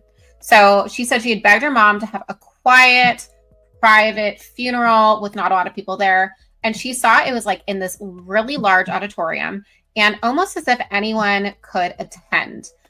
George says something. And this goes back to the TikTok clip of the body language. It sounds a little pervy. I'm not going to lie. He basically says he misses, again, we touched on this before, Kaylee's sweet kisses on the cheek, the smell of sweat after she's been out all day in the sun, the smell of her hair, that special hug.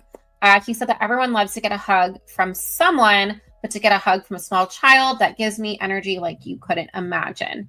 So we also saw Casey's response after that.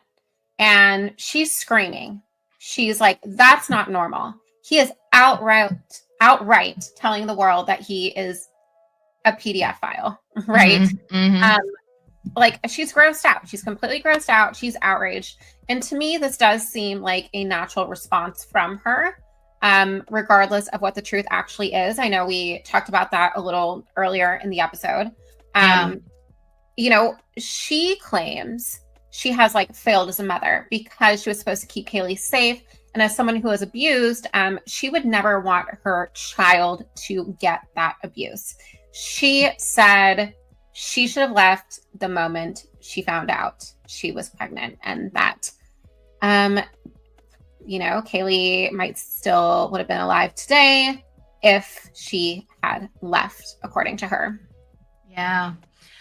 All right. So Casey said there was a time when George wasn't there in the home, that he got caught cheating and moved out, and it was just Cindy, Casey, and Kaylee, and that she was very happy, that they had the best times together, that she wasn't afraid anymore.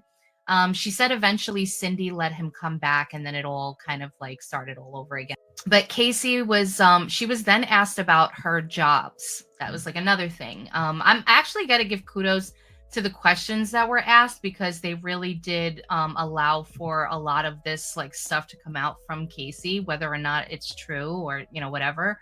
I'm glad that there were a lot of questions that were asked, kind of questions that we probably would ask ourselves. So she was asked about her jobs, and she, when she worked at Universal Studios, she said from 2004 to 2006, she worked for a third-party contractor, Kodak, and when the contract for them was up or whatever, another company took over, she left, and she said that she started working as a bartender. She said she didn't tell her mom because she didn't want Cindy to ask a lot of questions about it, or to give her any grief about it, or to ask her what she was doing in these clubs. Why didn't she bring the cops there? I still don't get that to this day. I know. And you said that exact same thing when we were watching it too. Yeah.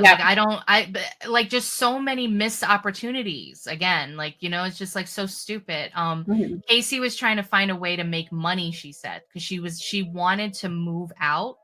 And that's why she lied about working at Universal or going to the events. She didn't want to bring up, that she had to, I guess, account for having money in certain situations, but she didn't want to bring up that she was a bartender, so she lied about still working at Universal. That's all well and good, you lie to your parents or you lie to your friends or whatever, but why lie to the cops when obviously it's going to come out. She said she would tell Cindy that Kaylee was with the nanny, but she was really always with her, that Kaylee was either with Cindy or with her and nowhere else. At the bar? Right, which is weird because her boyfriend and the roommate said she was never at the apartment. She never stayed over with Casey. So where was she at that time? Who was she with? Casey Anthony's friends testified during her trial that Kaylee was never at certain apartments where Casey stayed. For example, 2 former roommates of Casey's boyfriend testified that while they had met Kaylee, she never spent the night at their apartment. Her boyfriend, Anthony Lazaro, stated that he only saw Casey with Kaylee a handful of times and that Kaylee was never with Casey when she stayed overnight at his apartment. So on those days, where was she? So then she was asked if she thought that George kidnapped Kaylee, and she said yes. The interviewer proceeded to ask even though you mentioned earlier, which again, kudos with that. Even though you mentioned earlier that you felt her body in your arms all cold and wet. Like she was holding her daughter. You're gonna tell me like you're not gonna notice that it's a dead body that you're holding?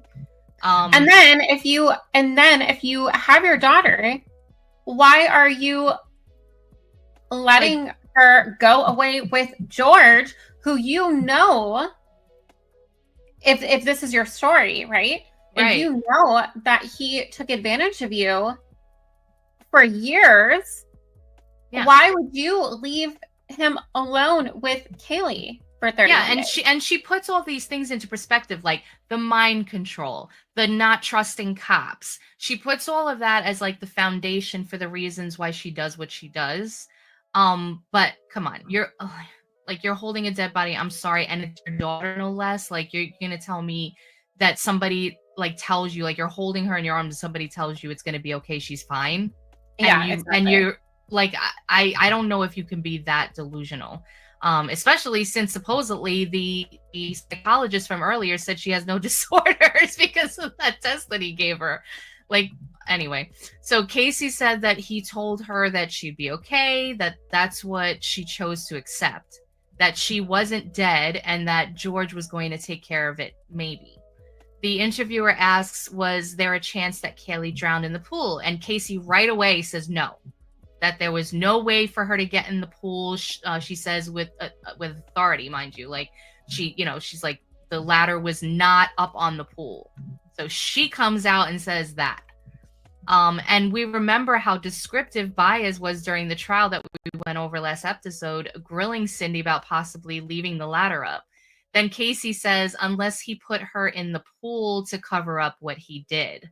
So if he or her decided to call the police, they would have ruled it a drowning and wouldn't have investigated the body, basically implying something else killed Kaylee. And then George brought her out to the pool right away to submerge her in there to fake a drowning. So my question is, if that's true, then why wouldn't George have called 911 to cover that up at that moment?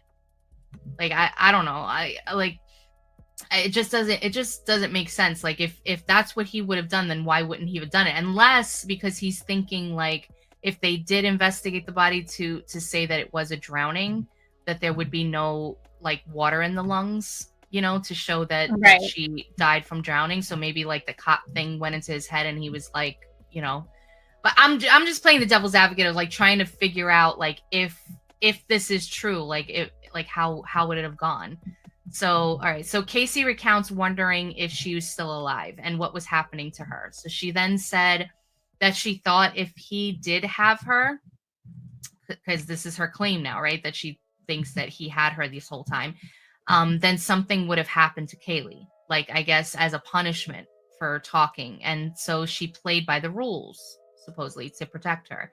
Wondering if he took her away to abuse her was another thought that she had. She said that she wants the truth, but she don't know if she can handle it if she were to know the truth. And she still doesn't know what the truth is. Like kind of, I guess, like going back to that thing where she was talking about like compartmentalizing her memories in different boxes in her head to kind of like shield her from the truth. Like obviously she was around all of this time and she would know what was going on, but she's not coming forward with like the specifics of it, like of what actually happened to her. She's just kind of like saying like, I think this, maybe this, so anyway, it's wild. Yeah. So Pat McKenna says that he thinks about the case a lot and all of this leads to George. He said that as Casey got older, maybe George like wanted to start grooming Kaylee because of like her age and innocence, backing up Casey's claim. Pat said that he believed George was abusing Kaylee. And Casey said that to Pat, she would get smothered by a pillow from George. To, make her shut up, to have her unconscious while he was in her bedroom. Right. And Pat said that maybe this was the accident that happened with Kaylee. But remember though, Casey said that this was all repressed memories that started to come alive in her nightmares, which fueled her truth. We're getting back to what is the truth and will we ever know? So to further play devil's advocate, if George did abuse her, accidentally kill her, and then bring her to the pool to make it look like a drowning. But then George probably thought that the investigators would be able to tell that the cause of death was not a drowning because there wouldn't have been any water in the lungs. So he then decide to take her, drown her, and then bury her. And then why ask for the death penalty for Casey if it was an accident? So this is where a lot of things don't add up for me. Casey said that she protected her abuser because many abused people do still love them. I can agree with that. I mean, that is Stockholm syndrome, right? And they don't want to believe that they would do anything wrong. This documentary, I just don't even know how to describe it. So excuse my French. YouTube, Rumble, I'm okay. But what a total mindfuck. What the fuck? I know. Because although I still believe Casey was involved, this documentary certainly put some alternate theories to the test. Yeah. And in the end, we still do not know the real story behind Sweet Kaylee's death. And I actually went to Rotten Tomatoes, and I don't know if for some reason Peacock made it so that people aren't able to leave actual reviews. People were able to vote. So the popcorn meter from the Rotten Tomatoes, which is the audience reaction, got a 27%. Yeah. While the critics gave it 40% with the tomato reader. But when I checked, there were only 5 or so ratings. And again, no actual reviews. So Casey, with these new claims in the Peacock documentary, these really did hurt George, I think, because a family source said he was devastated. Swears it's all a lie. He didn't even join the documentary. He felt insulted. But people have been side-eyeing George and Cindy for stuff like this for a while, with kind of this shady stuff between starting a foundation, buying a boat called the SS Kaylee Marie, taking all of these, television interviews. And an investigator called that emotionally incongruous, especially since they were, again, just out and about, right? Emotionally numb. Yeah. Yeah. I mean, what do you think? What do you think about that? Yeah, it's such a messy family. I mean, the end of all of this, I don't think that they'll ever be able to package things up with Casey. I don't either. I think this just too convoluted. There's just too much that's coming out. There's so many allegations being thrown around back and forth that it's really nuts. Even Cindy, I mean, we're going to get to that's actually we're going to do now. It's our last part of this show is we're going to go through the parents' interviews after the verdict just to kind of see what they say. So I don't want to get ahead of myself with them and their responses because you're going to see for yourself. But yeah, so we're going to we're going to see what they said after the verdict. We have a bunch of clips that we're going to run through with you guys and give our thoughts on. So yeah, why don't you just give us a little idea of the next clip and then I'll pull it up. Okay, so to set the scene for you guys here, we essentially have Dr. Phil schooling Cindy, because that's what Dr. Phil does, about how people embellish and escape reality when they're triggered. And Cindy is alluding to whatever happened to Kaylee that day was so traumatizing that Casey's brain essentially broke, right? It caused her to react in such specific manners that she would not have done otherwise. Cindy is trying to explain away like Casey's erratic behavior, while Dr. Phil says, like, no, this is all a choice. So let's go ahead and play this and then further discuss this. I mean, George and I had been married almost 25 years. He didn't change overnight. All of a sudden, something triggered him to go start gambling. But he made that choice, and he didn't have a brain tumor when he did it. But what happened on June 16th? I don't know what happened to her. And was it so traumatic that her whole world went upside down? It was easier for her to believe that Kaylee was with the nanny, to put it aside and go on with her life because she couldn't face the tragedy. Are you saying she went psychotic and lost contact with reality? Possibly, I don't know that. But I mean, something happened that day that forever changed her behavior. Why do people lie? They lie to escape accountability, to embellish reality. Yep. They lie to create something, avoid something, take something that isn't real, isn't right. I mean, that's why you lie, right? Yeah. So like this is like the kind of stuff that we've been saying. Like I always feel like, okay, yes, a lot of people have issues out there. A lot of people have different disorders that do things. People have some major disorders, like, you know, split personalities and whatnot that do other things. But it can't always be that we're going to explain everybody's actions away with just something that they can't control. Right.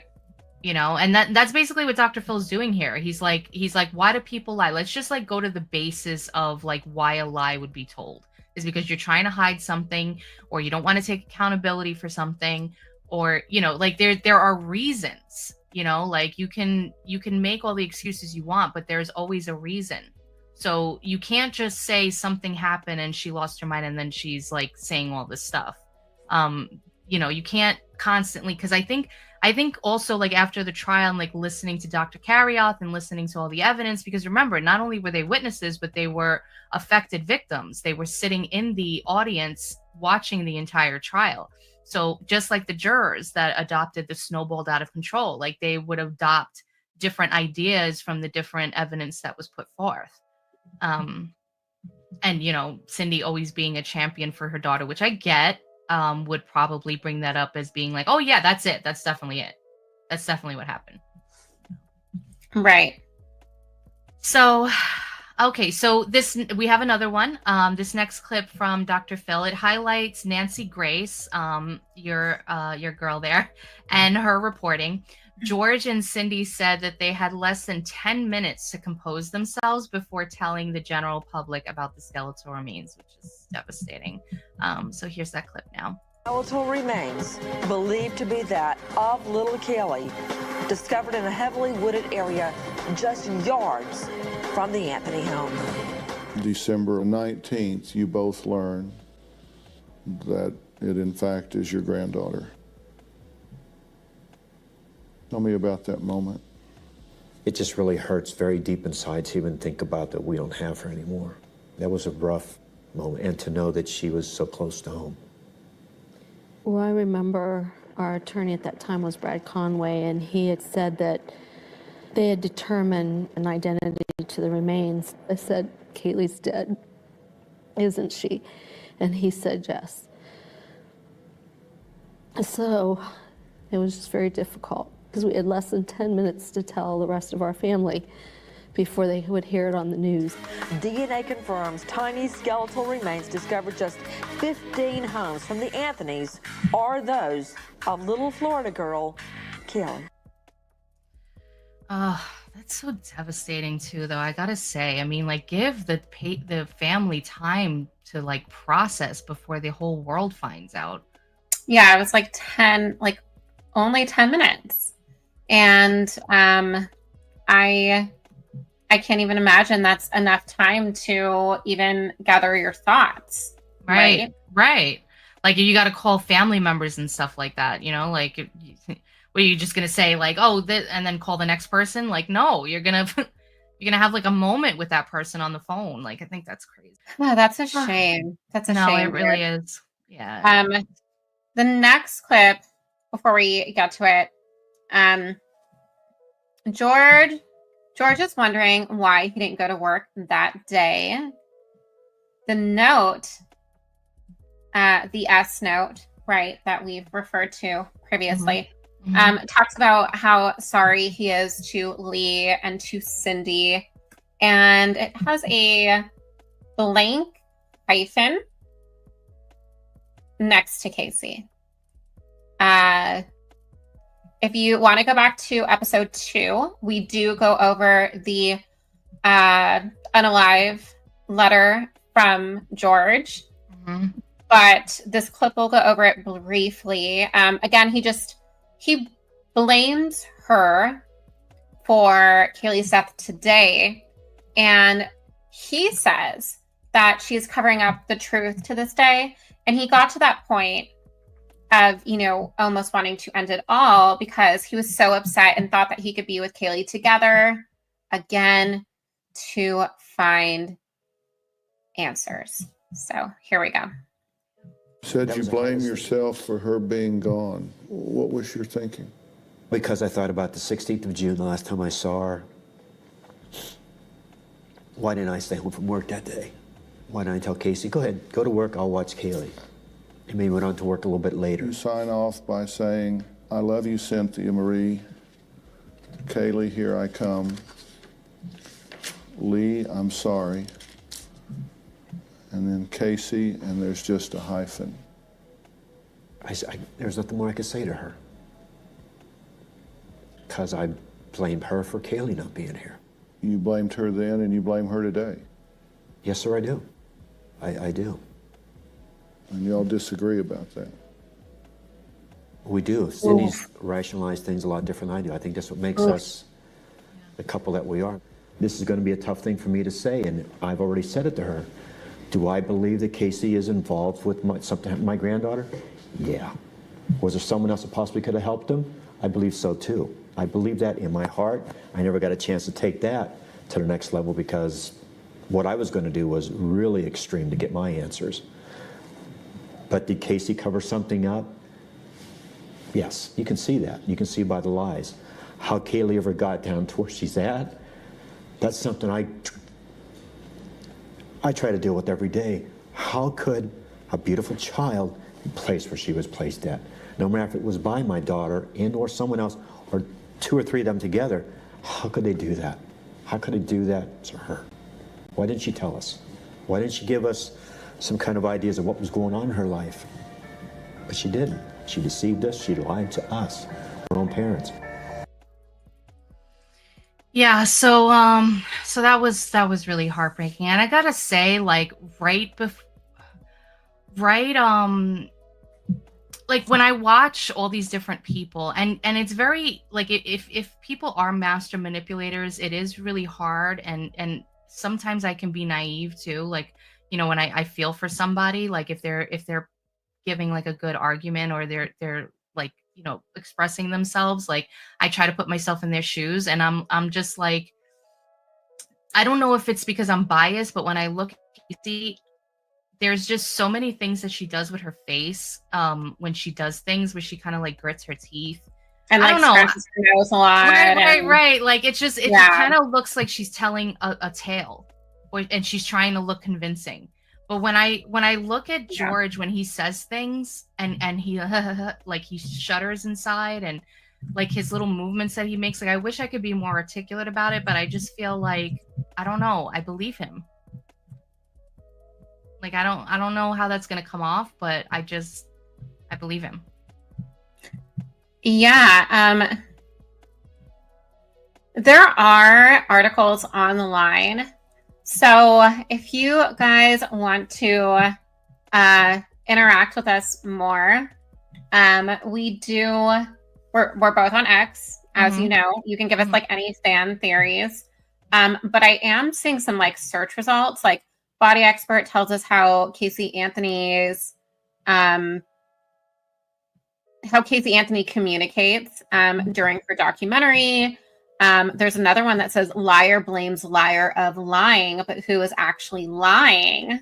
Ay, ay, ay. Casey Anthony and George Anthony's body language. So, you know how I mentioned like earlier in the episode, I was like, oh, I wonder if there's people that have actually evaluated like multiple clips of the two. I don't know if these ones specifically are in trial or outside of the trial, but that is something that we definitely could look into and update you guys at a later date because, you know, again, this isn't an area that Biddy and I have studied. I know we're bright, but we can't be like experts at everything, right? right. Yeah. So, like I you want know, to learn more about this, so I'm really intrigued. Right. So George never wavering from his story, except with some of the media inconsistencies that were brought up during the Peacock documentary. For the most part, though, you know, he seems pretty straightforward. He seems pretty transparent. He seems very direct and stern in his delivery, that he is not going to forgive Casey. Meanwhile, you have Casey, who is seeing a lot of this footage for the first time. She's breaking down. She's again furrowing her brow. She is, you know, gaping her mouth. She is crying hysterically. There's certain times where she's like, you know, like covering her nose, like she's like praying. So it's just, you know, it's almost like when he says something, it comes out of his mouth and then he reacts to it. Right. When she says something, it's more of like she's reacting, like she's giving it to you, like what she believes she wants to hear.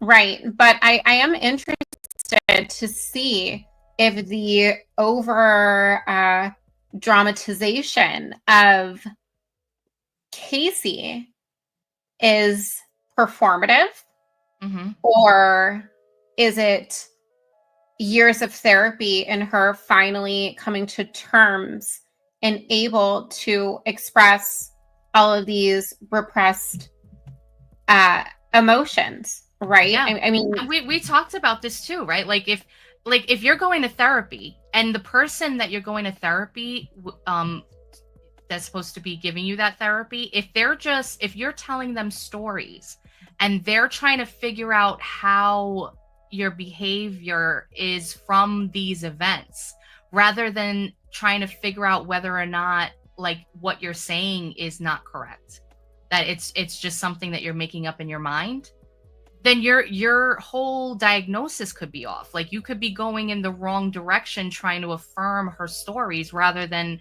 saying, okay, are we dealing with somebody who's giving me the truth, or are we dealing with somebody who may be able to tell herself lies and believe them over time, and even do that whole compartmentalized thing with the boxes and all of that stuff in her head that actually could be true, but it could be that she's putting memories of her own actions away.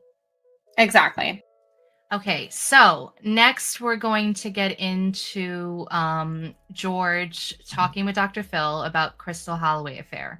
Of course, he denies allegations with her, River Cruise, or Crystal Holloway, River Cruise, or any sexual relations, and said that under oath. You know, they're going to play the clip of Crystal Holloway for George as well in the show. So let's take a look at that. There have been allegations, as you know, that you had an affair with this woman, Crystal Holloway. This is also known as River Cruise. I met her in October of 2008. She had come to one of our command centers. Did you have an affair with her? Absolutely not. You did not? And I don't want to play a semantics game, but did you ever have sexual relations with her? No, sir. And you said that under oath. Absolutely, I did. And she contradicted that under oath. Let's hear what was actually said. Did you have a romantic relationship with her? No, sir. No. To me, that's very funny. Did you develop a relationship with Mr. Anthony? Yes, sir, I did. Was this an intimate relationship? Yes. Why would she say that? That's a great question. I wish I could answer that for you. She said intimate relationship. Right. She never defined what that meant. Do you think that she was vague on purpose? Apparently she is. I mean, is it possible she wanted more of this relationship? That's a possibility, but I never went in that direction. She got everyone's attention when she made some comments about what you had said. Let's take a look at that. Before you had said what? That he said it was an accident that snowballed out of control. When he was still out making media appearances asking for help to find his granddaughter. Yes, sir. And he told you basically that she was dead. Objection. He told you, while he was telling the world that she was missing, he told you it was an accident that snowballed out of control. That's correct. Did you ever have that conversation with her? No. Matter of fact, anytime we ever talked about my granddaughter, it was all in any way that she could help. It was never about us having this thing that snowballed out of control. I never said that to her. Never, never did. Drama, drama, drama. Yeah, so I mean, we spoke at length how we felt about that in episode 2. And that whole like back and forth with that, and you know what she said, he said, and then the reading the deposition that the attorney Ashton made her read, like her verbatim, you know, the word for word what she said, and she kept leaving out the words I believe, you know, like saying that he said I believe it was an accident that snowballed out of control. Like she weirdly kept leaving that out. Because that's a huge operative word.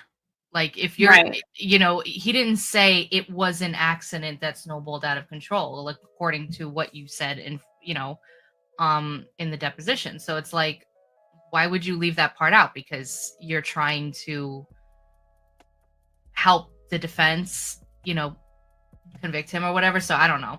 But, you know, the whole thing with the affair about whether or not they had affair, like that's their business, like whatever. The whole point of it is if he had such an intimate relationship with her that he felt comfortable enough to have these kind of conversations, and if those conversations actually went down, whether or not they actually had an affair, that's something that Cindy and George have to figure out for themselves. You know? Yeah, I mean, what's interesting is like the phrasing, like you said. So saying like it was an accident that snowballed out of control.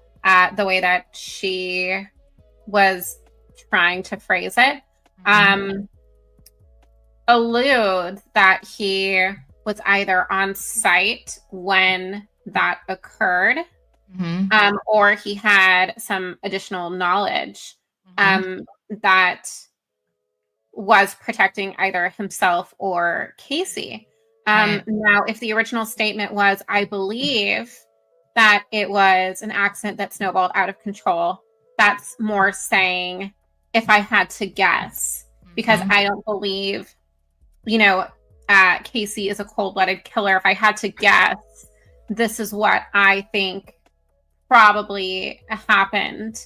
Right. Because, you know, in episode 1, we talked about how the rates in Florida of drowning children were like significantly high because a lot of families during that time period did leave those ladders up and kids were getting into these pools that weren't childproof, unfortunately, or people had left their gates up and, you know, something that had happened quite often. So I think that was, you know, part of the defense's argument.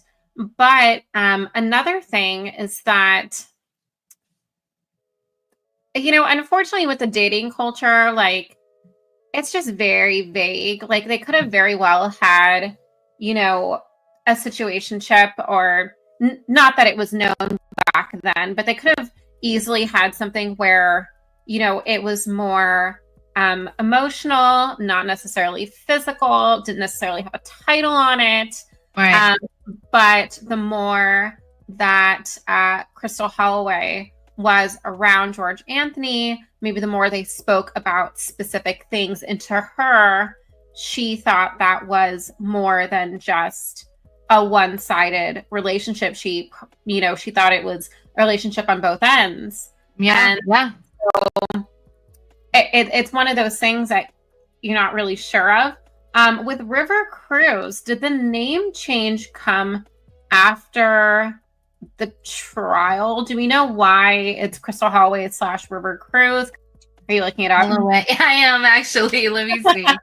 I was just like always curious about like why she went by two completely separate names, or if she did have those two names during the trial, if that destroyed her credibility in any way. So yeah, I mean, like, you ready for this? Wait, did you find an answer? This is what it says. River Cruz changed her name to Crystal Holloway to escape her past and keep her relationship with Casey Anthony's father, George Anthony, a secret. That's what I'm getting here. Now, this is not intense digging, guys. I don't know, like, if this is like legit, but this is just like a quick search. Interesting. This name change came to light during her involvement in the Casey Anthony case, where she claimed to have had an affair. Yeah. So interesting. Yeah. Okay. Good question. Yeah. Okay. So yeah, I mean, I don't think there's that much more to say in regards to that specific one-on-one with George. He denied the allegations. She didn't. They were both under oath.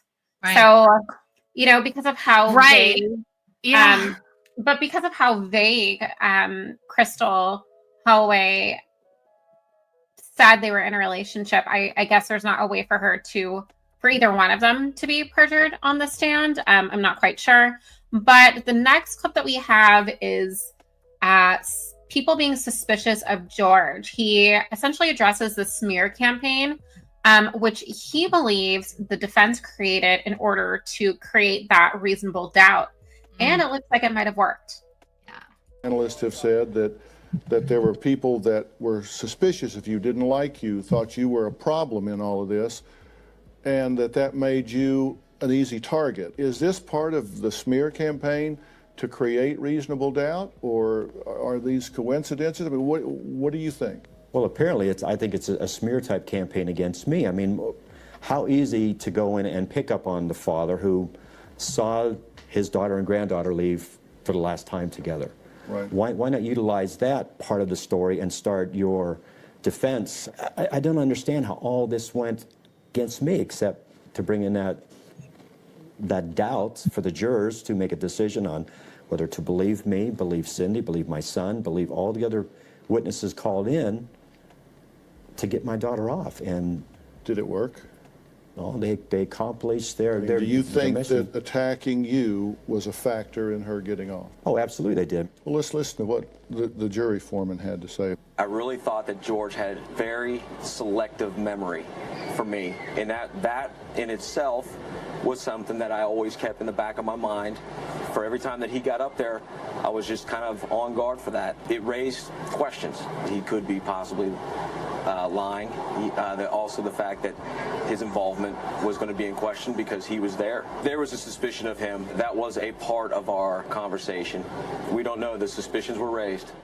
Based on what he's saying, there were perceptions that you were a reasonable doubt, that you were someone that could have had a role in this, that took her off the hook, is how I hear it. Would that juror or jurors be wrong to believe that you were trying to hide something with what he calls selective memory? When you're asked only yes or no answers sometimes and you can't expand upon them to explain why that's a yes or no, I guess it could be perceived that I'm maybe holding something back. But I've never held anything back. And if someone believed that I was involved in this, why was I never brought up on any charges? I've talked to the prosecutors, I've talked to law enforcement, the FBI, I've taken a voice analysis test, I've taken everything I can possibly take to prove exactly what I know and what I don't know. I've proven that. Yeah. Interesting. Remember when he was being questioned when he was on the stand, right? And Baez was asking him about the abuse allegations, and I think it was Ashton that objected, and I think that the judge was gonna was kind of contemplating it, and George looked over at him and said, "Let me answer this." Yeah. Not the second thing, because remember we were like upset that they asked him, like George, the judge let him be asked about if he would have done it, would he have hidden it? Like, because that was like the craziest thing. But like the first part of it, like actual like talking about the abuse, and he said he wanted to address it. Right. And I mean, what he's saying is factually true. Very often when you're being asked yes or no questions on the stand, they're yes or no questions. And they don't even let you elaborate. Like, you're trying to speak and they talk right over you. Yeah. And I really go back and forth on this because according to the Peacock documentary, George's phone records were like never subpoenaed. There were points where he was inconsistent. He was buddy with the investigators. But then he goes on Dr. Phil and says, I took a voice analysis test. I took a polygraph.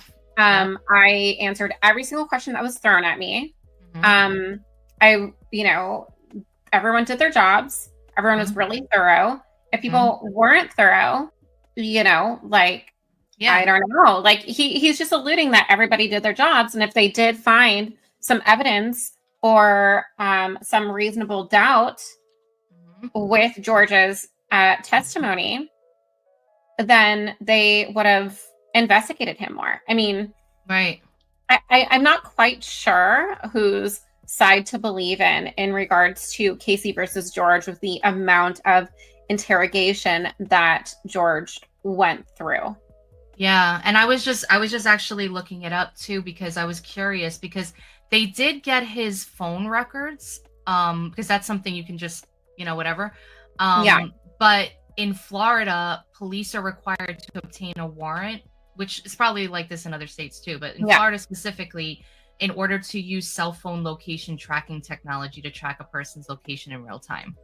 So they would have had to show reason in order to, because it's kind of like really funny, like when you watch the Peacock documentary, because they're like showing clips of like people being asked, like the detectives being asked about whether or not they subpoenaed the pinging for the tracking. But that's just something they kind of left out, is like you would have had to explain that you need, like, to the DA, whomever, that like you need to get a warrant so that way you can go after George to get his specific location ping. So exactly. So that's also like another little tidbit. So everything is like very complex, like, and I'm with you on that.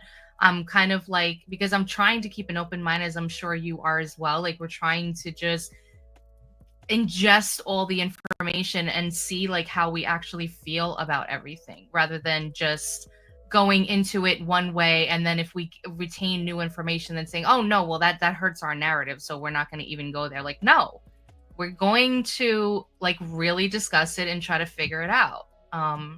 Absolutely. Yeah, let's move on to pharmaceutical nanny. George doesn't believe that Kaylee drowned, and that he knows in his heart that this was one of his theories. And Cindy seems shocked that she had never even heard of this theory from him before. And she actually finds that speculation offensive. So this is where you see the contrast between, one of the many contrasts between Cindy's demeanor and her thoughts in regards to Kaylee and George's. If you want to go ahead and play that. You ever look yourself in the mirror and say, you know the truth, don't you? Well, inside of my heart, I don't believe that Kaylee drowned. I just don't believe that. I believe there's something else that happened to her. That's just my heart. What? I believe that Casey or someone else that she was with possibly gave too much to Kaylee. She fell asleep and didn't wake up. That's what I feel. Gave too much what? possibly some kind of drug or something like that. I mean, there's been speculation about Xanax or whatever it might be. Or that we even talked about this chloroform thing that was never ever proven something. And that's another reason her and I don't agree on some things. But do I believe that she was possibly in the back of that car? I do. She was transported around and she was placed down there at the end of our street. That's what I feel. Do I believe the defense, what they were saying, there was an accidental drowning? No. Why did it take 3 years for us to be told that? Why did it take 3 years? And we were told 2 weeks or so before trial was going to get started by the defense. I just don't understand. So you think it was like a chemical babysitter? We need to sedate this child, so what? So she could leave? Oh what my would be the gosh. purpose of sedating the child? To go out and have a good time, to be with friends, to have this life that she didn't have with Kaylee.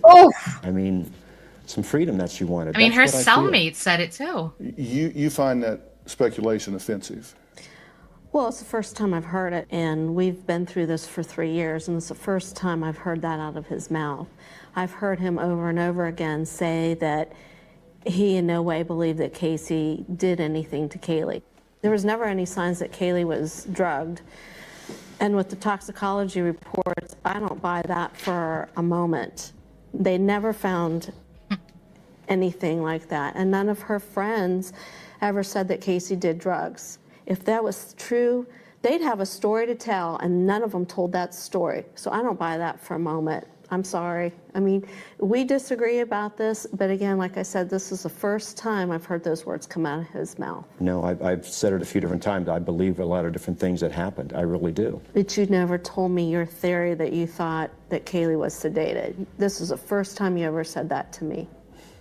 I'm really kind of shocked to hear that today. Well, Are you upset with him for saying it? No, I'm I'm just not. being honest. I'm being honest with my heart. That's it. I'm not upset with him because if that's how he feels, and if he's finally getting that out in the open, I think it's a good thing for him because he's held so much in, and he's been angry for 3 years. And the anger, I've been worried that it's going to kill him. But isn't it time to say it once and for all, what you believe? Because I can tell you, there comes a point when you've got to say, you know, enough's enough. I'm going to say what I think. I'm entitled to it. I'm going to claim that right, and I'm going to say what I think. Right. I'm not going to say anything different than what I just said. I mean, that's what I feel in my heart. That's what happened. Do you think it was chloroform?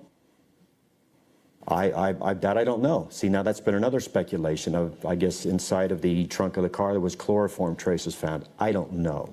I mean, it's possible. I'm not really sure. Will I ever know the truth from Casey? I probably won't. I probably will never know. But do I believe that Kaylee was in the trunk of that car at one point? Sure. There's evidence that points to that.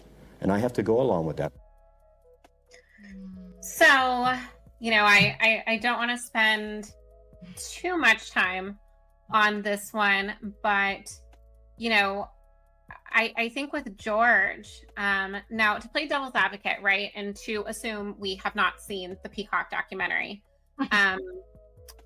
George is basically saying, you know, I've had 3 years to think about this.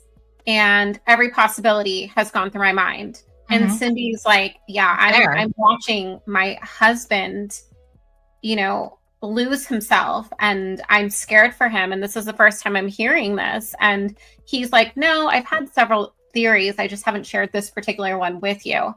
And maybe the reason why he hasn't shared that particular theory with her is because he knew she would have kind of that off the cuff, very defensive reaction, right? I mean, Zanny the nanny, you had Clint House saying, okay, Zanny, Xanax. You had us find like a random blog online in a previous episode outlining this as well. You know, us as millennials were like, Zanny's the name for Xanax. Yeah, it's the street name. And there was evidence that I believe there was evidence that she had previously sedated Kaylee. And well, her cellmate came out and said something about chloroform too. Yep.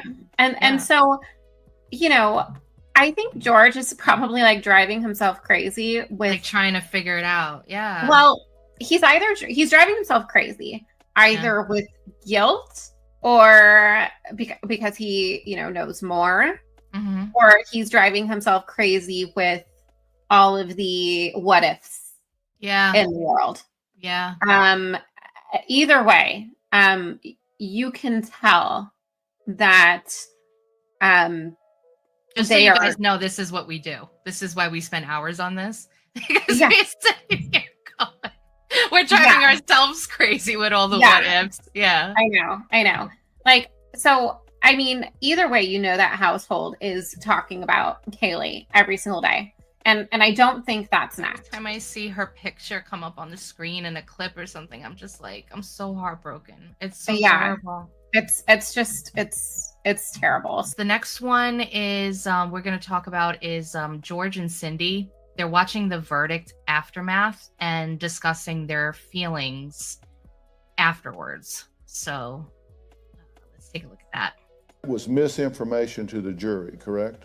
Absolutely. But you just think that's not the reason they acquitted her on the 3 charges, because you think they saw through this.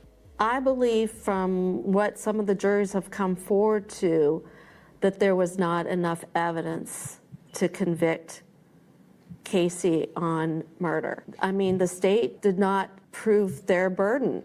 And had they put in a different charge other than the 3 charges that they did, I think Casey probably would have been found guilty of something other than lying to a police. We, the jury, find the defendant not guilty, so say we all, dated at Orlando, Orange County, Florida, on this 5th day of July, 2011, signed foreperson. When the first one came through, they found her not guilty of first-degree murder.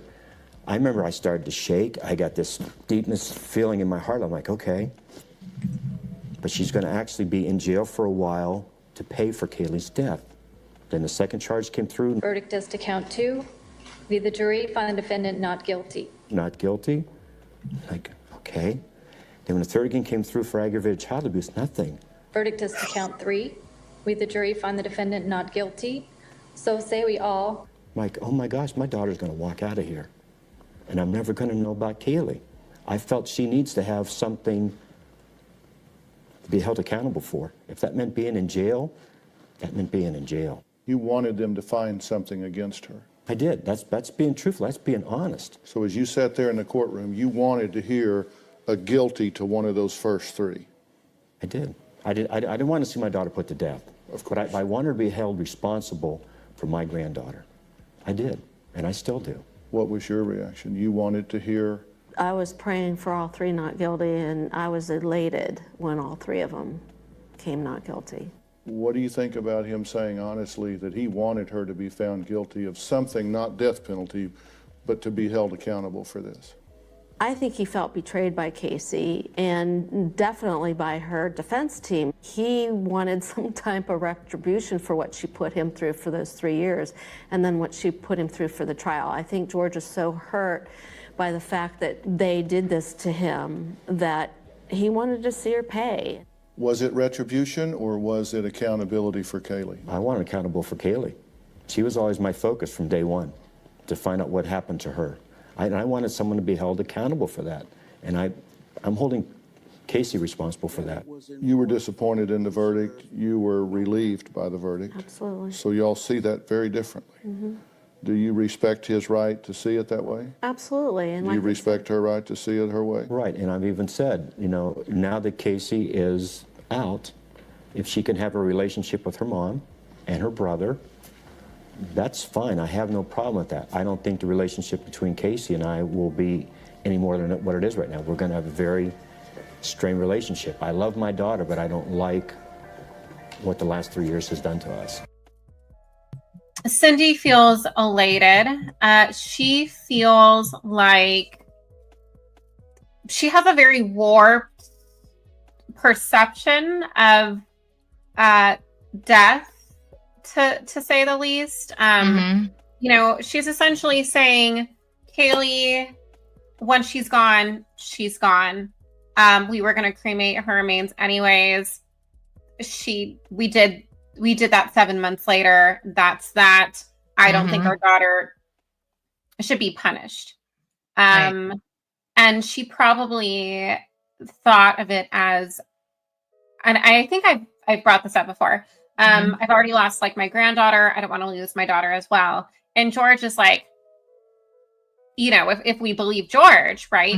George is like, no, like I understand where you're coming from, right? But I don't respect it and I don't agree with it because she took away our innocent granddaughter, and for the past 3 years, we were, you know, dealing with hell. Yeah. And to this. fathers, you know, from my experience, they're more of like what he was saying, like you have to be held accountable, right? It's like she's gonna do it again. She's gonna behave and continue to behave the way that she's behaved all this time if she doesn't pay for what she's done. You know, like she's able to like explain away everything and take accountability off of her entirely, even the things that she admits to doing, because she's able to put it on you know, grief and trauma responses and all this other kind of stuff. She will never ever take accountability for anything that she does because she's always able to explain it away. And I feel like fathers will a lot of the times do that, and that's why, you know, it's good to have like the dynamic. They will not get like into the soft thing of like, oh, you know, all's well that ends well, you know, we don't want to do that to her, you know, that's a terrible fate for her to have. And he's more like no, she committed a crime, you know, like Kaylee's gone, and he really believes in his heart that she did it. Not anything about this retribution. I think that's insane to say. That's insane. That's insane. Like, why would that even be in the front of your lobe to say something like that? That like, why would you think what is wrong with your frontal lobe? Right. Like, what is your damage? Like, why would you think that that somebody would be okay with their daughter being put to death just because they put you through hell in, like, you know, dragging you through this case? That's a crazy thing to say. Like, right. So to finish this out, we do have one more clip in regards to the controversial chloroform searches. We thought this was like very important to leave in because this is one of the statements that Cindy made that I think truly weakened the prosecution's argument in regards to the chloroform searches. It's inconsistent, Cindy, and Dr. Phil does not shy away from calling her out on this one. You know, Cindy claims she looked up chlorophyll, like for her dog or something, and then there was like a glitch in like the search engine, and Dr. Phil informs her. This goes back to your double agent thing too. Yeah, and Dr. Phil informs her that the general public believes she has perjured herself on the stand, and the general public is against Cindy on this one. So one of the things that people have observed and said is that you lied on the witness stand about the chloroform. She's like, yep, I did. No. Did you lie? No, I did not. Okay, I'll tell you what, let's take a look at what was said at trial and let you put it in context for us. Look at her swaying her feet. Me at your deposition that you searched for chlorophyll, correct? Yes. Do you recall oh my God, is she wearing the same top? Made any searches for how to make chloroform? No. I know, she's wearing purple there. I didn't look up how to make chloroform. I looked up chloroform. Did you input the words into the Google search engine, how to make chloroform? I don't recall putting in how to make chloroform, but I did Google search chloroform. Did you look up chloroform? I looked up chlorophyll, and it prompted chloroform. It was only on. That's not what she said on the stand. Right. That's not what she said on the stand. Of it. So you did look it up. Like it auto-filled? Yes, it prompted it to go to chloroform. Right. And you were looking for what? I was looking up chlorophyll because there was issues with my smallest Yorkie. They're not even she spelled was the eating And bamboo like crazy. autofills and what the you reason search. I looked up chlorophyll is Yes, because there's different it fills in the types rest of of the sentence. chlorophyll that have almost like a toxic effect, and I learned quite a bit about it. Just to be very clear, you didn't claim to look it up to take heat off No. of Casey looking it up. No, absolutely not. And you're very clear on that. Absolutely not. Why did they accuse you of perjury? They didn't. In fact, the state's attorney's office didn't want to bring me up on perjury charges. I also believe that the state's attorney's office realized that the program that they used during the trial was not reliable. Remember the 84 searches? He came back and said that that was false. There was a glitch in his program. You do understand that there is a significant portion of the public that believes that you perjured yourself on the stand to protect your daughter. I did not perjure. When I raised my hand and swore to God that I would tell the truth and nothing but the truth, I said, so help me God, I would not, and I did not. So you are staunch and adamant. You did not perjure yourself on the stand. Kaylee's name, Oh, the one person that I hold most dearest to my heart, I would swear on her name that I made a chloroform search. Okay, she said it again. Yeah. So first of all, she's conflating. And Sorry, I got like frozen. Yeah, she's conflating the two terms with chloroform and chlorophyll. She says chloroform on the stand. She says chlorophyll to Dr. Phil. Oh, and then at the end she says chloroform again. And then she said chloroform again. And then she said that it didn't come back with 84 searches. Okay, it still came back with multiple searches. It still came back. All you need is one search. Right. So if it wasn't 84 searches, but it was still dozens of searches, that's still enough. That's still enough.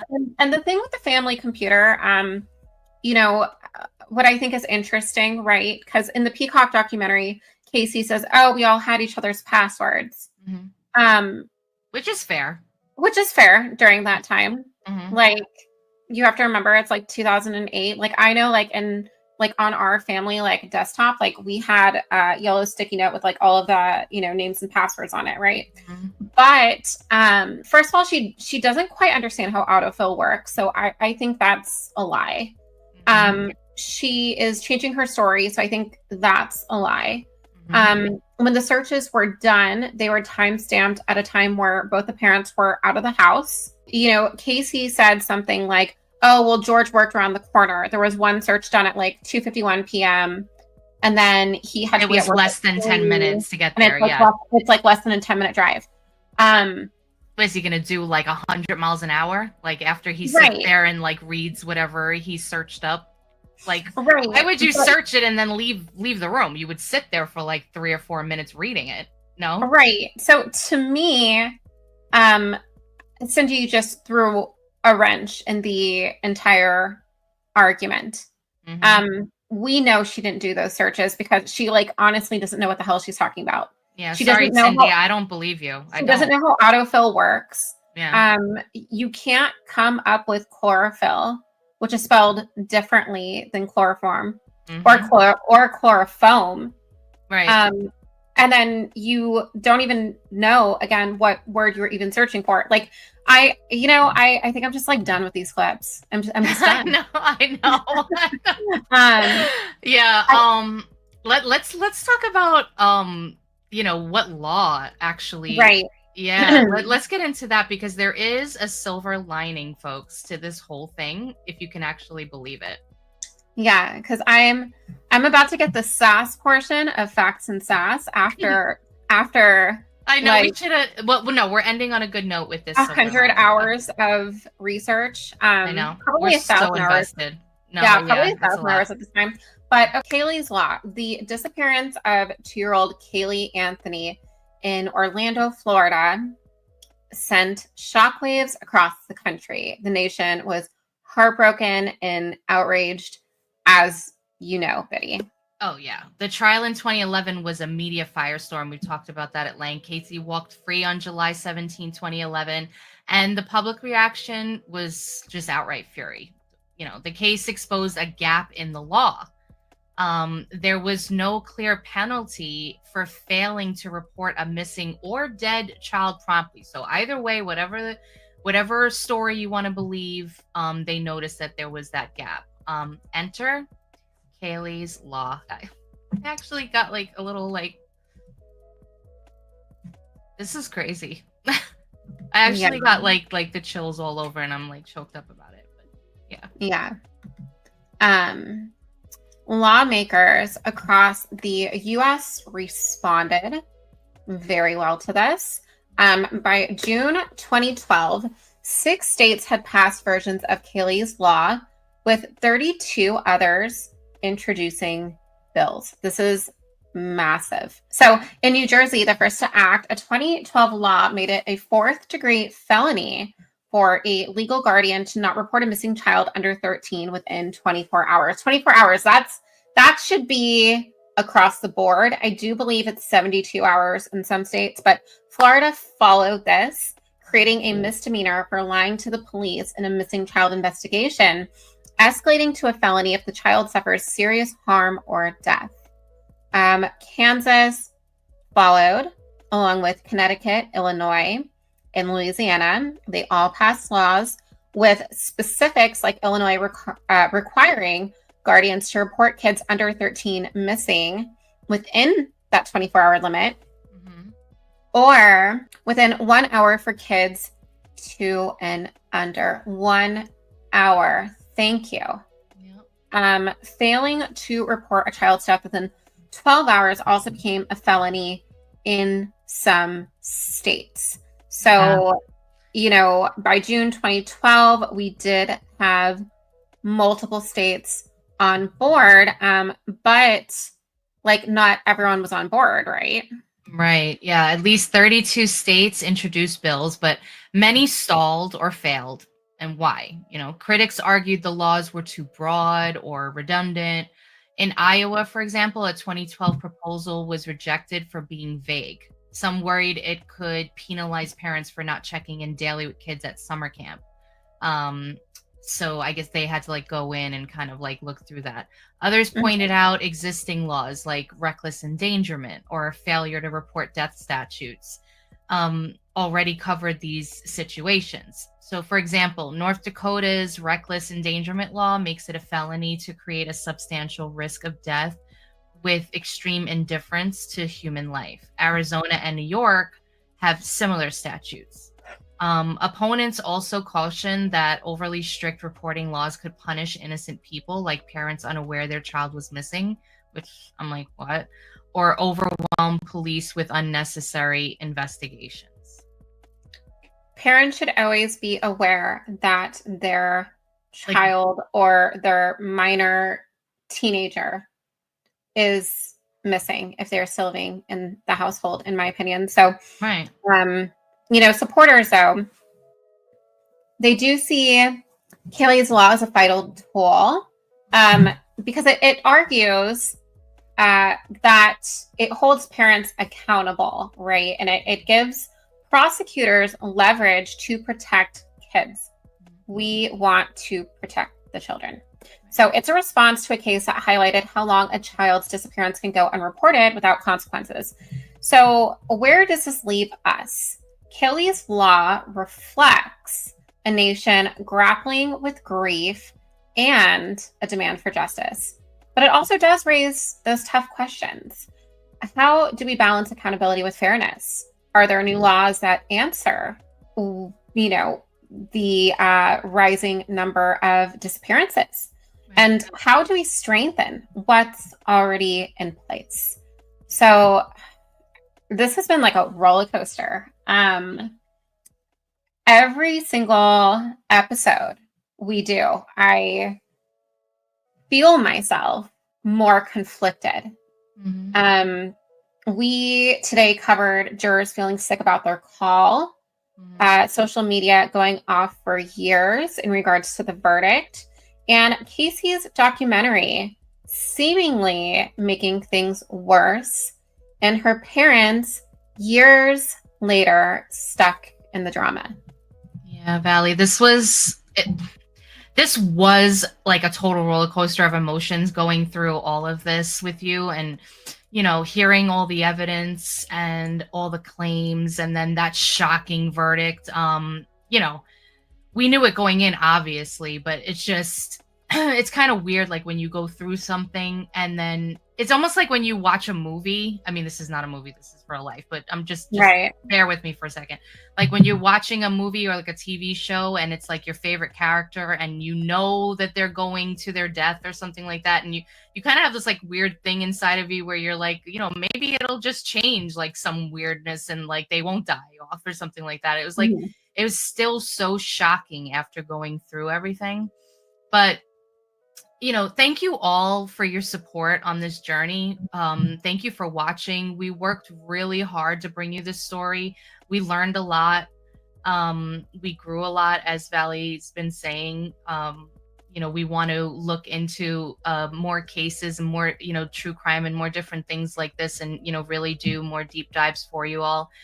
We'll be dropping a new episode soon, so make sure you're following us and have that notification bell turned on so you'll be the first to know what Valley and I will be diving into next. It's a secret, so we're not going to, you know, give that out now, but just keep an eye out. But we just want to know, like, what do you guys think? Has Casey's story changed your mind at all? Did the Peacock documentary change your mind? Did listening to the trial, you know, like what are your thoughts on all of this? Like, you can hit us up on X. I know we mentioned this earlier. You can let us know. You can find me on X at Elizabeth213A. You can ask any questions you like. Yeah. And thank you, Valley. You know, like I love working with you, girl. Like, this has been really, really awesome. So yeah, absolutely. It has been a lot of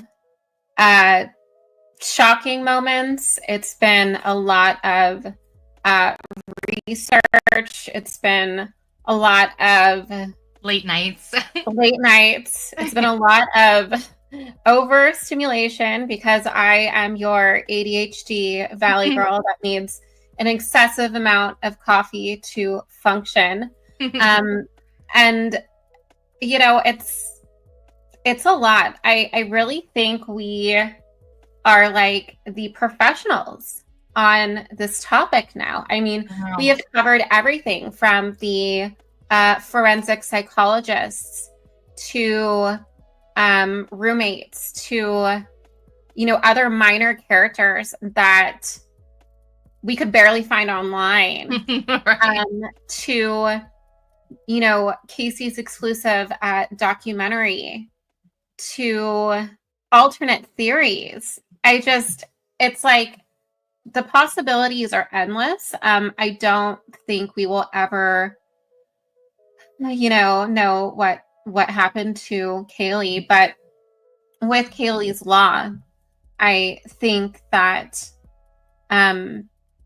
this is helping a lot of missing children, and I hope that we, you know, hear less and less of these cases. And like Biddy said, you know, we will have a new episode dropping soon. We're not quite sure if we want to do back-to-back deep dives because, again, it's quite draining. And we don't like to skip steps. Like we went like all the way in, and we're going to do that continuously. Yeah, we go all in. But I hope you guys continue to stay around because Facts and Sass is going to have a wide range of topics. We're always open to topics as well. So if there's anything you'd like us to focus on, you have everybody, again, 213A. You have me, the Callie Melody, both on X. You can definitely slide into the DMs. Let us know, like, if you have any thoughts. Interact with us on X, on Rumble, and please go to our website. It is riseofmiddleamerica.com, where you can see all of the videos from Romanation and all of the shows. And thank you so much for hanging out with us on Facts and Sass. I am your California Basic B, and I'm here. Here with Biddy. Yeah, I'm that fast-talking New Yorker, you guys. Thank you for hanging out with us on Facts and Sass, and we'll see you next time. See you soon. Bye.